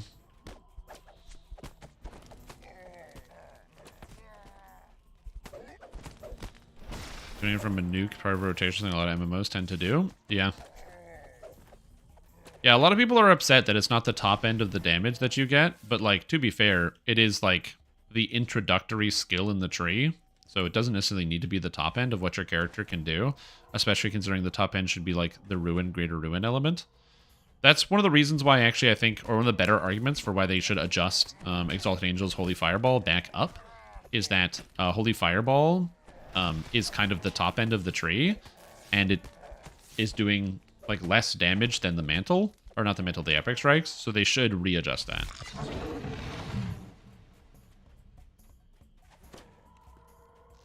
It depends on the content that you're doing. 6 seconds, still 6 seconds on Lamania. I didn't check, but it has been 6 seconds previous to this, but I didn't check since then.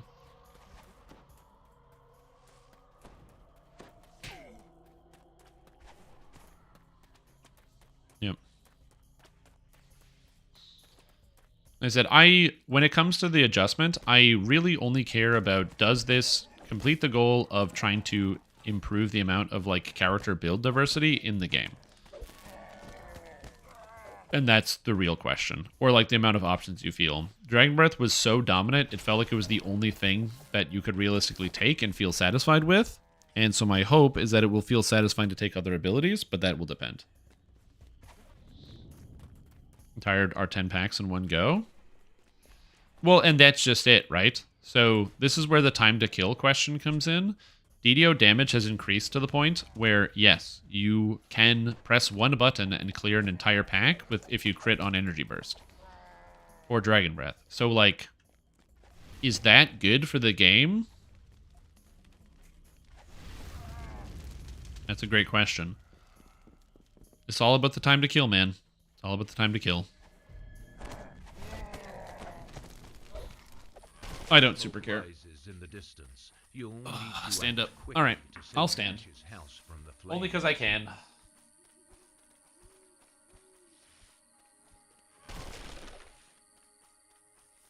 Standing. Did we pull the thing? Oh yeah, we did. From behind the house as the flames go out.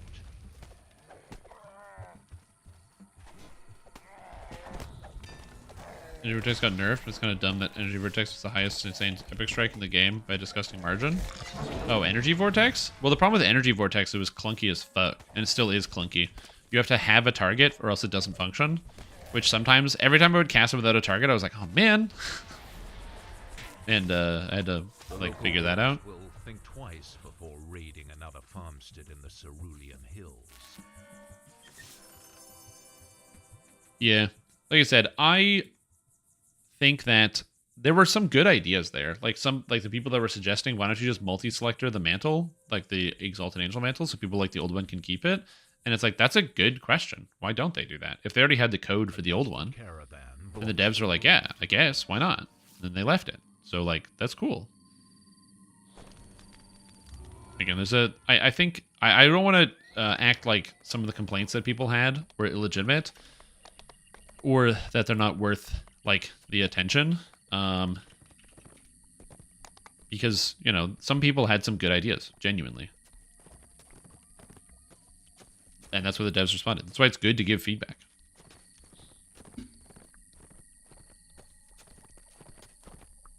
Yeah, the Fatesinger's melee strike is quite good.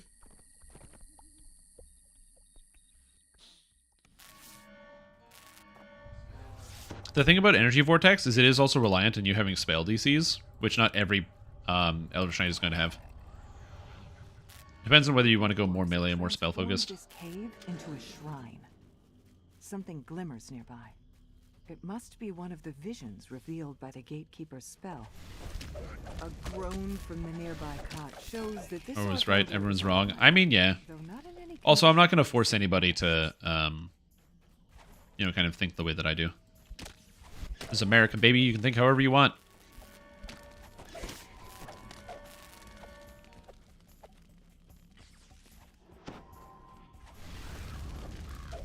It's 3 levels of fighter, and I don't think it's going to be mandatory. Because you have to give up a lot.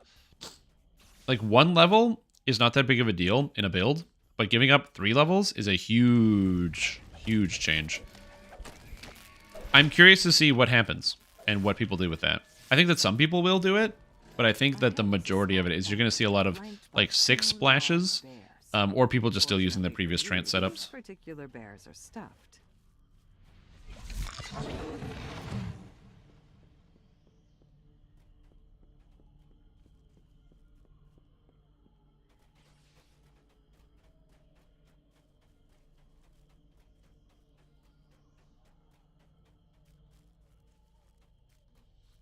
Yeah, exactly. I'll get a multi-class 3 fighter on my fighter.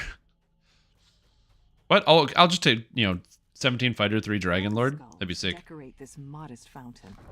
Clear water gushes out into the basin. Yeah, because 17-3 is not bad for wolves.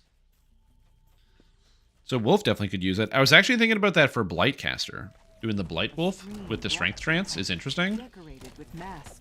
I feel like that could be a very interesting way of putting the character together. Sorry, I have a cold, so I have to blow my nose every once in a while. I apologize.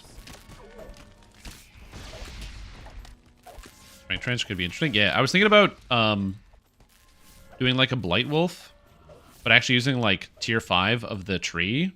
So going like 6 levels of Dragon Lord to get enough of it.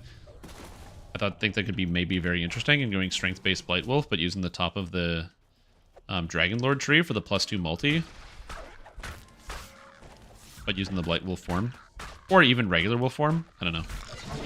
There's some options in there.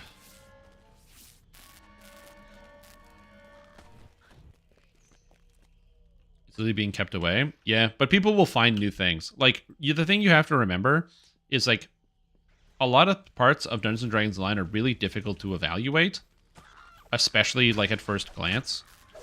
Like, Razorclaw Shifter, at first glance, looked like garbage, and Razorclaw Shifter, when it first released, and for, like, the first year of its release, was pretty garbage. And it took people a while to figure out the exact use for it and how to use the animation stance. Break. Do trances still snapshot? No, they're snapshot. There's no dynamic changes of trances in this game. If they had that, that would be very interesting. That would change a lot of how trances actually function. Because if trances didn't snapshot, then yeah, you'd want to have the strength trance in a lot of your characters, but people still have their full swaps, right? When you have the swap of weapon and artifact and like 3 other items to get, you know, 70 extra to a stat to trance to swap back, people are still going to keep doing that. Gnome stack? No. Concealment only takes the highest number.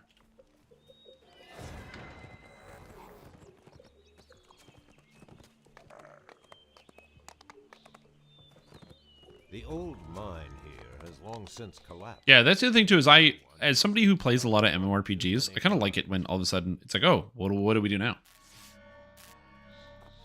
Snapshot, is it just trances? Everything in DDO snapshots. if you cast an effect that has a duration, it will not dynamically update. It'll use your stats when you have it. So, for example, it's one of the reasons why the offhand versatility change happened. For those that don't know, offhand versatility was an effect that made it so that if you had an orb or rune arm in your offhand and you got a critical strike, it would cause all your spells to critically hit for 5 seconds. And the way people were using that was to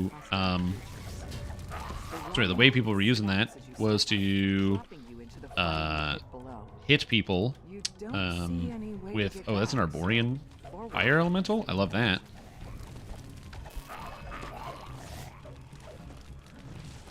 Oh, yo, heal yourself, bud. Holy fuck. The Arborian champ, man, that was spooky. And now it's an Archeron champ. Cool. Gonna heal scary monsters. Come on, spellcasters. Get them. Nice. Nice. We're good. That was a scary room. That was a terrifying room. That's why I stopped talking. Holy moly. Good job, team. No one had fire resist, by the way. But yeah, so what you would do is you would then get a 100% chance to crit, and then you would cast Death Aura, and then because Death Aura lasts for like 4 minutes, it would always crit for the whole 4 minutes. A nearby Canith crystal hums with magical energy. It's connected to a barrier that blocks the... So like, that was some nonsense. The barrier fades, and a wave of searing heat buffets your face. An ancient magma brute lumbers about in the large chamber ahead. It was a good time. The rumble of the brute ends, leaving Heal only the you. sound of its magma. Okay, we're all set. Everything is good. Woo! You bend over So recast Death Aura when you proc Arcane Supremacy? Yep. That's what you do. Recast it when you proc it. part of an ancient magma brute. The something old... In a perfect world, capstone was you also want to have other stuff going, but yeah. With that effect, easy 130 strength, I think. This is crazy. I mean, yeah, but you could always do that. That's how people have so much strength. When I'm Malchus plant 2-5 bomb tree, split apothecary, and fade arc, should I put anything in gnome? I mean, the gnome color spray is at a lower level than the greater color spray, but once you have greater color spray, not really.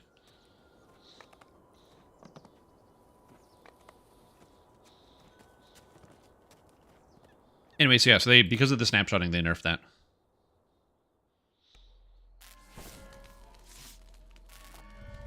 Fire Absorb Shield at the worst time. I got a Fire Absorb Shield from killing the boss. That's funny.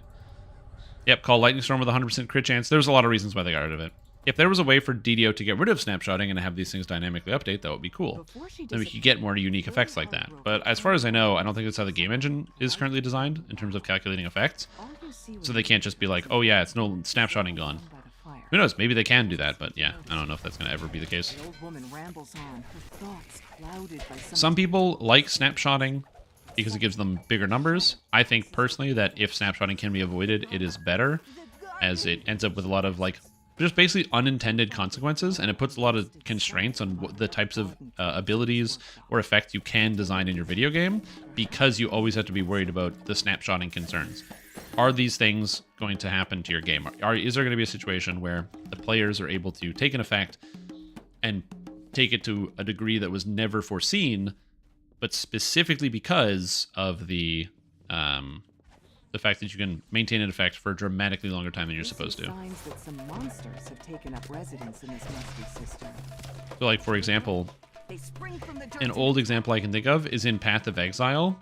There was a build you could do to get extra auras where you would spec points into your passive tree to reduce the cost of auras, and then you would turn on all your auras, and then you would use Orbs of Regret to reverse and change into a different tree, and basically then have all your auras active, but then be using an entirely different tree that didn't have the aura effect. Ah, the good old days. Come here, Lily. Yeah. Like, for those of you that don't know, the Lantern Archon has crazy snapshotting potential. Voice again. So, like, as an example, if you're a favorite soul, you can use the Lantern Archon from from Angel of Vengeance to snapshot all kinds of wacky stuff. Lily's family turns For example, the new mantle. So the new Exalted Angel mantle where it's like whenever you deal damage, it gives you the mantle duration, or it causes the ring of fire around you. Well, if you have the mantle turned on, and then you cast your Archon, you can turn off the mantle, and the Archon will proc the mantle for you because the Archon has the effect built into it now. And so you can use a totally different mantle and still get the entire Exalted Angel mantle. With no downside.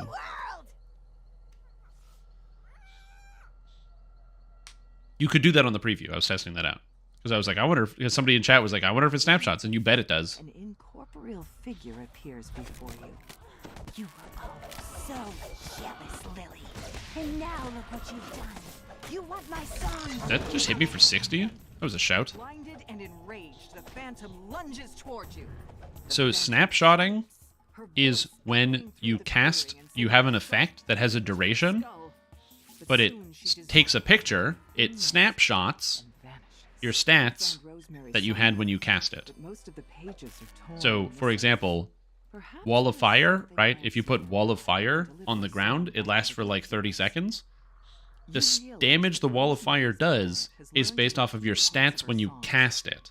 So what that means is if you have a weapon that gives you fire damage, and you cast Wall of Fire, and then you take the weapon off, the Wall of Fire still does the same damage. Because it takes a snapshot of your stats. Now, snapshotting, in terms of what we're talking about, is deliberately using that to your advantage. So, for example, before you cast the firewall, you have a whole bunch of extra damage effects lined up for a very short period of time, like a 1-second window. Then you cast the firewall, and then you take everything off. You change it. Basically like swapping all of your equipment to then boost up fire damage to cast the firewall, then swapping all your damage back to then keep being effective doing other things. You've entered the ruined temple by its long-abandoned rear entrance. Foxpaw came here to find some sort of sacred bounty. It's time for you to figure out just what that was. This otherwise tranquil chamber is tainted. Yeah, it has like major problems in terms of game design, because then it means that you can have people having access to stuff they're not supposed to have access to. Some people call it emergent gameplay, which it is kind of emergent gameplay. It is a kind of emergent gameplay. But again, it has the main problem of basically limiting the design category. SSG, because snapshotting exists, can't ever make an effect that says you automatically crit on your next spell. Because snapshotting exists. Because whatever spell you cast, you just cast a duration spell, and now that thing always crits for the whole duration, which could be up to a minute, and that's a problem. Or 5 minutes in the case of Death Aura. Yes, and then it also creates a gameplay obligation to do it, and it's also not very fun. Do you have Quicken? Me? No, I don't. Why is the sound of gears heard inside a temple devoted to the goddess of nature? Yeah. You just do something worse. Or you choose something when someone actually snapshotted? Yep. That too. It's also like unintuitive, but not in like a way where you like you expect the game mechanics to work in a certain way. It's like understanding the game code more than the game mechanics. Which of the druid aspirants is the least worst druid? Capstone. Because Capstone actually wants to be a druid, he just can't be one because he's made of metal. So he does all the right stuff, he's just stuck.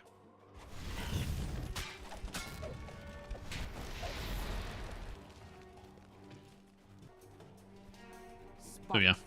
From the eyes of the mechanical guardian as it focuses. Like Lily killed her whole family, and well, actually, pretty much all of them killed their own families. You could also argue that Foxpaw is like a reasonable druid aspirant, but he comes at it from like a different perspective in terms of trying to join the gatekeepers, where he doesn't really focus on. He's kind of like a you know, he's a young upstart who's trying to disrupt the operation in a manner of speaking. With a faint inner light. You found the sacred bounty Foxpaw was looking for. Now to return to the gatekeepers and tell them what happened. Oh, that's a great picture. What is the best? Wait. I'm building a new character to run in-game raids as a trapper and off DPS. I want to be an inquisitive because I like the playstyle. What's the best class to use? Rogue. I would do a combination of ranger and rogue. Because rogue gives you damage and trapping skills, and ranger gives you damage and trapping skills. Something like 12.6.2 or something like that. Actually, probably 13.6.1. territory. And the benefit of that is you get the extra sneak attack dice from Rogue. You got 6 levels of Ranger, so you can use the Deepwood Stalker tree to get access to Sniper Shot, which is powerful, and also all the sneak attack dice out of it.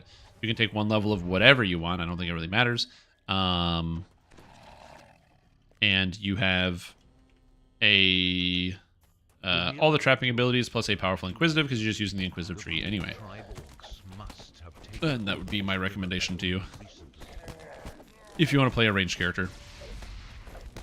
I don't personally like ranged characters that much, so I wouldn't do that, but I can recommend it to others for those who like ranged characters. Although, to be fair, with the AoE, it'll be nice. Level of Artificer actually just gives feats, which is also good, because you get stuff like Rapid Reload for free, so you don't have to take it, so it is a good option. Because it saves you a feat. And yeah, you can also use Dark Hunter instead of regular Ranger. I was just mentally thinking Ranger. Yeah, a druid that uses armor would be very cool. I'd love to see that. Somewhere atop the smaller island, a deep orc voice barks orders. It must So the +3 to the first level of the tree. Oh, yeah, but you won't... If you're playing an intelligence-based character, you won't really need that. So there are 2 main benefits to being in a guild in Dungeons & Dragons Online. The first is guild buffs. Many guilds have an airship, which have buffs. The buffs in question include... Can I examine myself? Plus to movement speed in town, reflex saving throws, +1 to every single skill in the game, +2 to all of your main stats, bonuses to elemental resistances and absorption, bonuses to unique stats like ability to lay on hands more often, or turn undead, or smite evil, bonuses to your spell DCs, bonuses to your mana and health, bonuses to your unconsciousness range, bonuses to your armor class and fortification. Basically, every numerical stat on your character goes up if you're in a guild that has access to guild ship buffs, and they don't cost anybody anything once they're bought. So, for example, on my guild here in Hardcore, this is my guild, Second Life, we bought all the guild ship buffs. So you, if you join the guild, it's no cost to you, because it's already been done, and then you have access to your ship buffs. They give you a bonus to all of your stats. It is a sizable bonus, as you get 20 health. So if you're level 1 and you don't have ship buffs, you might have like 45 hit points, and somebody with ship buffs, the same character, will have 66. So it's pretty sweet when you actually get to join the guild and you get the extra stats. So that's part 1. And then part 2 is you get to know people. You get to see people, get to meet some other people, talk to people, make friends in the video game. Maybe join a guild that does like coordinated activities and stuff. Wow, Charisma of Enchantment. That's cool. I like that. No more Ranger in a meaningful way. Yeah, it gives you more sneak attack damage, and you don't have to cross class for your skills, which is nice. There's a new quest, Fred's First Date. I don't want to spoil it, but it is very silly, and I like it. So it's fun. Yeah, there's also no downside to being in a guild as well. Different servers will have leveling guilds where people aren't really very friendly in the sense that it's not really about the camaraderie of being in a guild, but people will still just you can just join and gain buffs and stuff. So for example, if you play on my server, which is Arganessen, on Arganessen, one of the leveling guilds is called... no, this is better. Okay. One of the leveling guilds is called Blue Light, and they pretty much let everybody in because it's just a leveling guild. And so you join Blue Light and you get buffs. And it's really cool. There are nice people in these places, but that's just not the main focus. Armor Druid Oathbreaker when? Also, if you want to get an oath, you have to pay 5 million platinum total. You can pay in multiple increments, which increases based on character level Strymgati. Yeah. Is there a discussion of doing ours? So I'm inclined into pushing Rainbow trapping stats. So you don't need it. The highest trap you need in the game is, I believe, 109. Yeah, it is 109 is the highest amount. As you step inside the hut, you suddenly feel disoriented. Which way is down again? Is it 120? Maybe. I know that in quests, 109 is the highest you need. And I have never been a rogue doing Too Hot to Handle or Skeletons in the Closet. I've done those raids on Reaper, but I've only done those raids as a caster / melee. Another set of ritual reagents. Just what we needed. What luck! Fred's first date was saying, "I hope the name is a play on words." Luck had nothing to do with it. Play on words for Plans what? have been planned, sisters. One set It's a very silly quest. for our patrons. Are the servers all hosted on the same locations at Victorian because it seemed the most active? Yeah, they're all in New Jersey. Get to eat them this time. So if you've never been to New Jersey, too bad, you have now. You just played DDO. That's right. You'll be fine, Beatrice. You're just ethereal. Responds Cadence. Besides, we haven't ripped their souls out yet. Speaking of... You run Reaper Skeletons twice a week? Dude, I can't run Reaper Skeletons twice a week. That raid is so long. We can do Reaper Skeletons, but we just do... Oh, did I select R1? Stuck in the jam. Welcome to hell, idiots. That's probably fine. Screwed up. Bad. Adds capstone. We'll be good. Just stay focused and stick together. Mutters Foxpaw. So yeah. Would you like some tea? Lily asks nonchalantly. Yeah, version of built-in builds one for the lowest of the three, so the DPS. Yeah, you're at 145. Yeah, I know I can count on them to choose. that's a number. Tough. Okay, I'm gonna focus for a sec because apparently we're on Reaper 1. Some idiot bozo Kill my put it on R1. Why would they do that? I don't know. Oh my god. What is wrong with you? Listen, I don't know what your problem is, but I'd appreciate it if you didn't turn my nice little dream into a nightmare. Pouts Lily. Okay, we have a favorite soul who is just healing, which is good, and they can heal the sorcerer, and the sorcerer can kill everything. And you're like, oh, well, what do you do, Shrimp Tom? Yeah, I don't know if I need to do stuff. Okay. I'm just quiet now because I'm focusing on the combat. Because I just want to make sure no one dies because I accidentally clicked R1. I didn't want to reset because why would I reset at this point? I only have one more phase left. You just gotta stay together.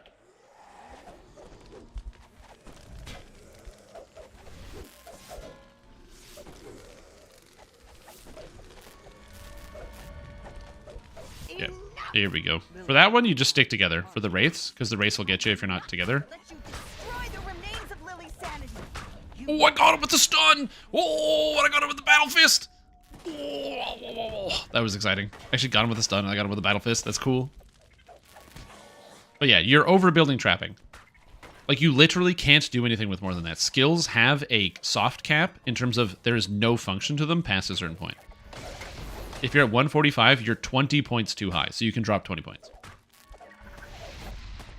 Like, it will never come up. I literally got done for 35 minutes into fucking Dex, making me solo tank it. That's good.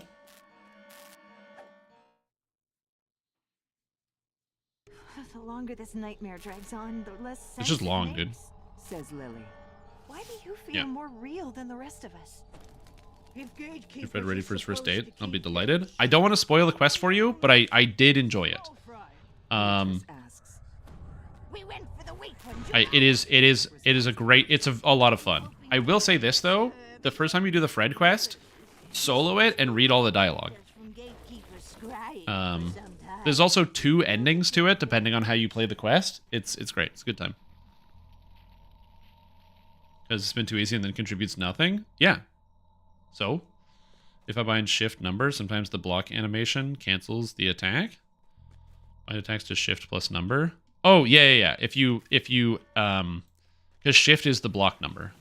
So if you have like shift skill, but when you press shift, it blocks. That's why I changed it to alt. Because alt is just as easy to access as shift. Instead of doing this, I do this. So I just move that, and it's no problem. All right, they're immune to fire.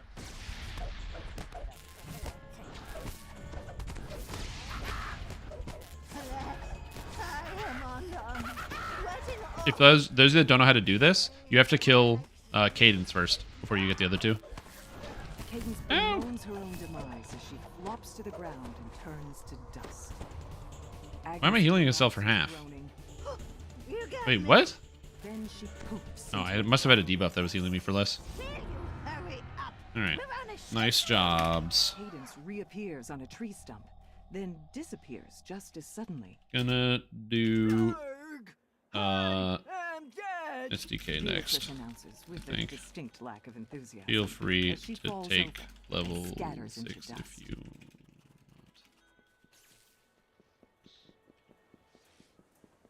Hey, didn't they turn off Dark Souls mode? Is this the case? I don't know what Dark Souls mode is, but yeah. Oh, you're talking about the tumbling. On the preview server, they disabled the experimental tumble control. Okay, so that's really good. I don't need this. I need Harper Agent. So I'm gonna need to take... Actually, I'll just take Strategic Combat now so I don't have to think about it. And then when I level up, I get Curative Admixture, Serious Cure Serious Wounds, which is pretty good. And then I don't need to actually have the spell. And then I can focus back over here, so that seems fine. So I'll just save that. I'll just bank that last point. In combat. Oh!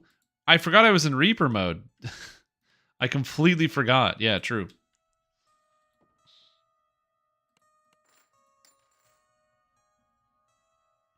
Yeah, I did forget that I had set the quest to Reaper mode. I didn't intend to do that. That's why it was confusing. Concentration. Mighty Bracers of Fortification. Blasting Goggles of Spell Pin. Open Lock. Yo, cool.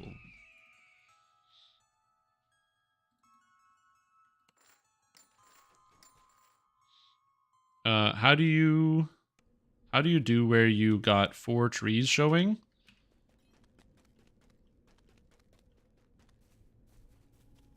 Like across? This is based on your resolution. My screen is bigger, so I have more trees showing. It's based on the number, how big your screen is. Yeah, the bigger your screen, the wider that window gets.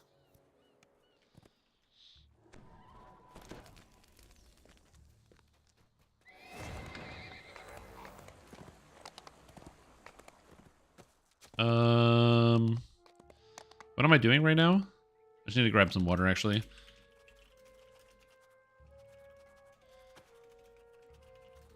Should I get some water, and then we'll go do Shanticor. Woo. But yeah. Anyway, this is where we're at. This is my character, and this is my tree, and this is what we do.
I'm back.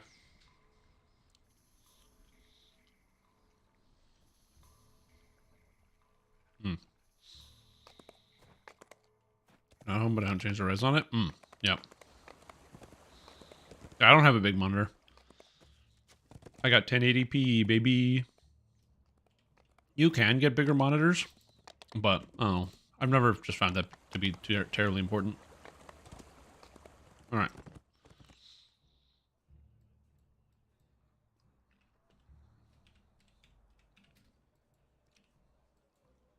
So we'll start with Sacred Helm and then move on to the other one. I'm just gonna quickly get my extra backpack space before I forget.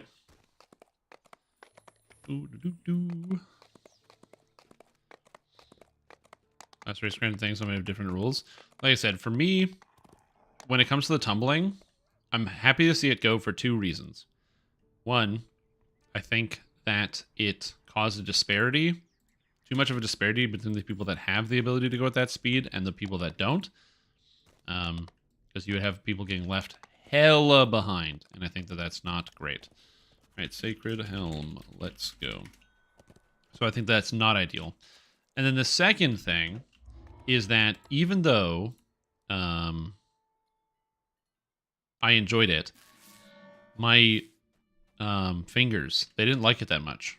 The constant tap, tap, tap, tap, tap, like moving, I could feel the cramping coming up in my hands. So that was another problem. I don't want it to be fully removed, though. I liked the mechanic. I just think what they should have done to fix it is just add a cooldown. I hope they can do that, so that it's like you can just tumble once every like 3 seconds or something. So people might still do it for movement, but the prevalence of it will drop off. But the main feature that it'll be used for will be that combat situation. Because right now, if you want to get out of a dangerous combat situation, you can't really tumble out of it, which is unfortunate. I don't know if they have a way to just enforce a 1 second cooldown. Maybe they do, maybe they don't, but that would be good.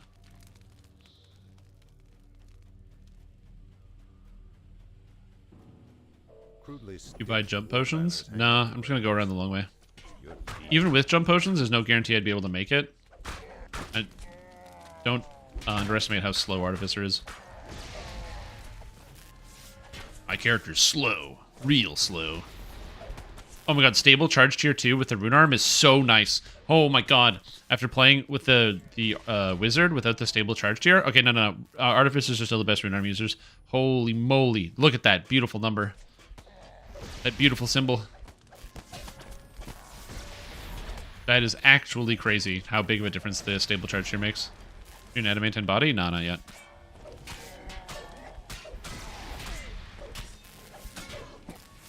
Unbelievable. The PV this morning to try controller PV, I'd have to say playing is some mind build, ain't it? Yeah. Path of Exile and controller, the gameplay is not too terrible, but the main issue you run into with Path of Exile and a controller is when you get to endgame and you have to do maps. Oh my god. Just getting a map and then like alching it and then throwing it into the map device is such a tedious task. Because of how many menus and things you have to do to get that combination. And then you have part 2 of that whole process, which is like if you happen to die anywhere and you have to turn on all your auras. Oh my god, turning on your auras is terrible.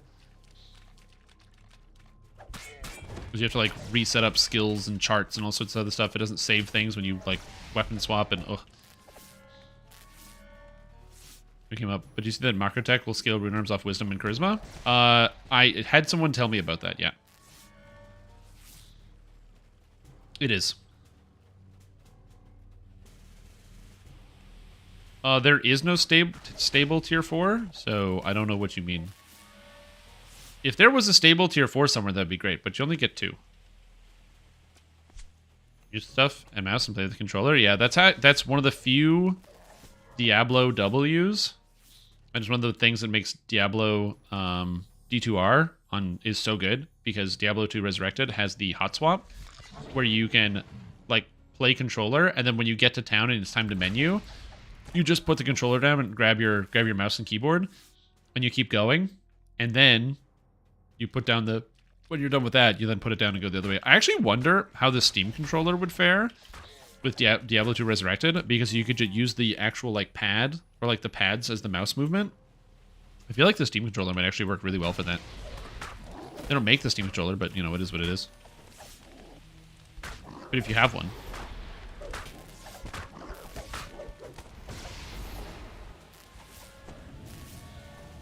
Oh, weapon already? Yeah. It would be nice. My thought process was what they should do is make it so that every tree, like all of them, grant plus to stable charge tier. That's what I would like to see them do. So if every single tree gave plus to stable charge tier in it, so it didn't matter which tree you went into, you got it, because it should be just a base part of Artificer. There's stable charge tier in Macrotech? Where? You'll have to show me where that is. I don't know where that is. Oh, Macrotech. Sorry. I was thinking of Artificer. Like, sorry, the other thing. Wait, there's stable charge tier in Macrotech? Where?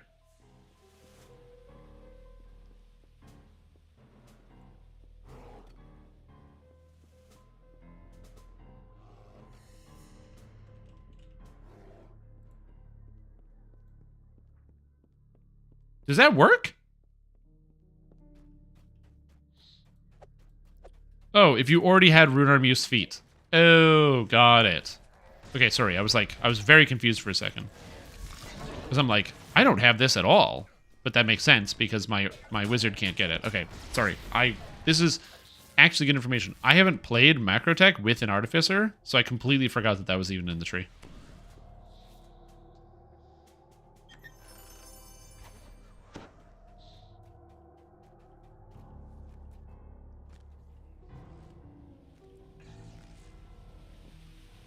That makes way more sense. Will they make an Arty Splash worth it? No. Can fight at the same time? No, you can't. The Recasify. You cannot do that.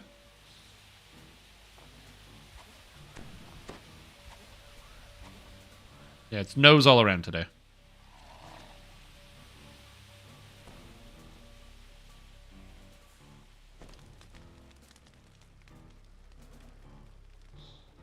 Yeah, I don't like missing on the cast levels, and the capstone of Archmage is really good.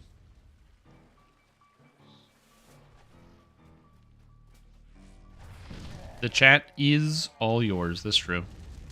And normally I would be like, but the ad revenue from watching the other stream, but you're a subscriber, so it doesn't matter. Isn't that amazing? Welcome. Isle of Dread, where do you go to start it? It's in the harbor. So you head down to the docks, and then there'll be a guy on the docks who then will take you to the Isle of Dread. It's near the leaky dinghy. Pick for worst capstone? Worst capstone.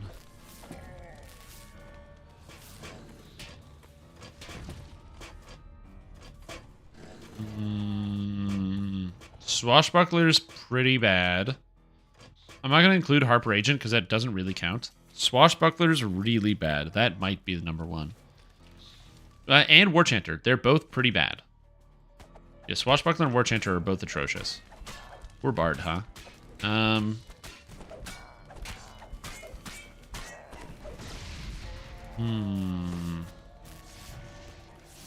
think I would probably give it to Swashbuckler, because looking at some of the other capstones, like, you can look at Battle Engineer and Arcanotech and be like, those are bad, but at least those give, like, +4 intelligence, you know what I mean?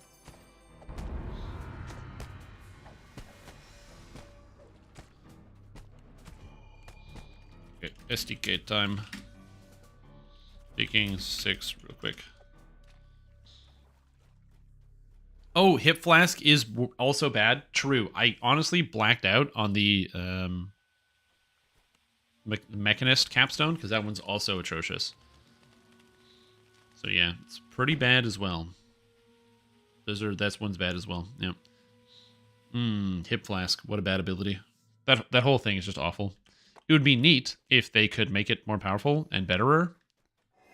I would like to see SSG do that. Give that a nice old kick in the buff. I don't even know how they fix it, though, because the ability is so bad. The thing is, the tree isn't bad. The tree and the rest of the characters are fine, but yeah.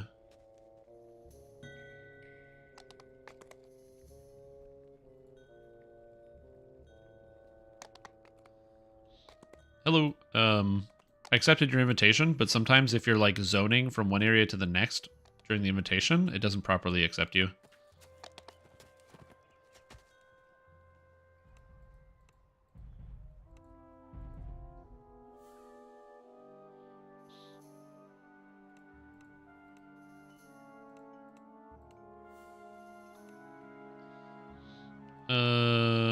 I don't know what feat I'm taking. I need to look at my own build. Whoops. What do we do here? I need worst capstone. It basically makes every capstone worse by existing. It is the most game destructive capstone. I'm taking, apparently, according to me, precision. Honestly, good pick. Precision's a great feat for you, so I like it. Extra hit chance is nice. We take augmentation damage.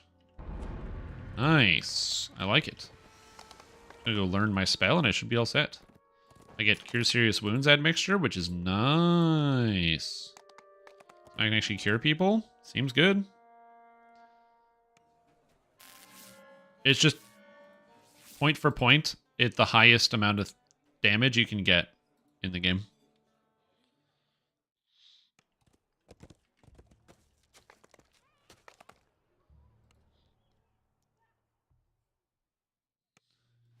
Yeah. Attack speed is the best scaling damage stat in the whole game.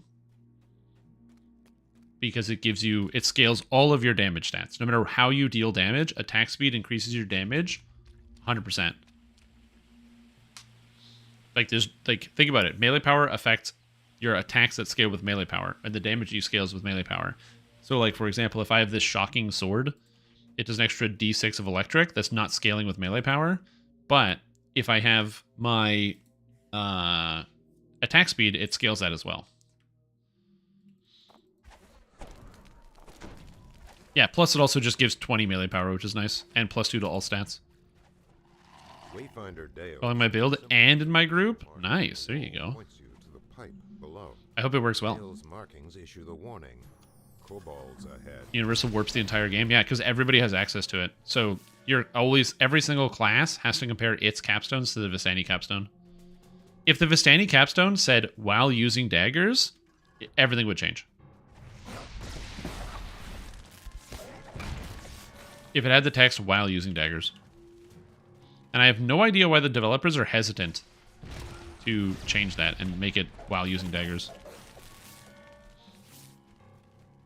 Yeah, this guy's got Stronati's hand cannon. It's good stuff.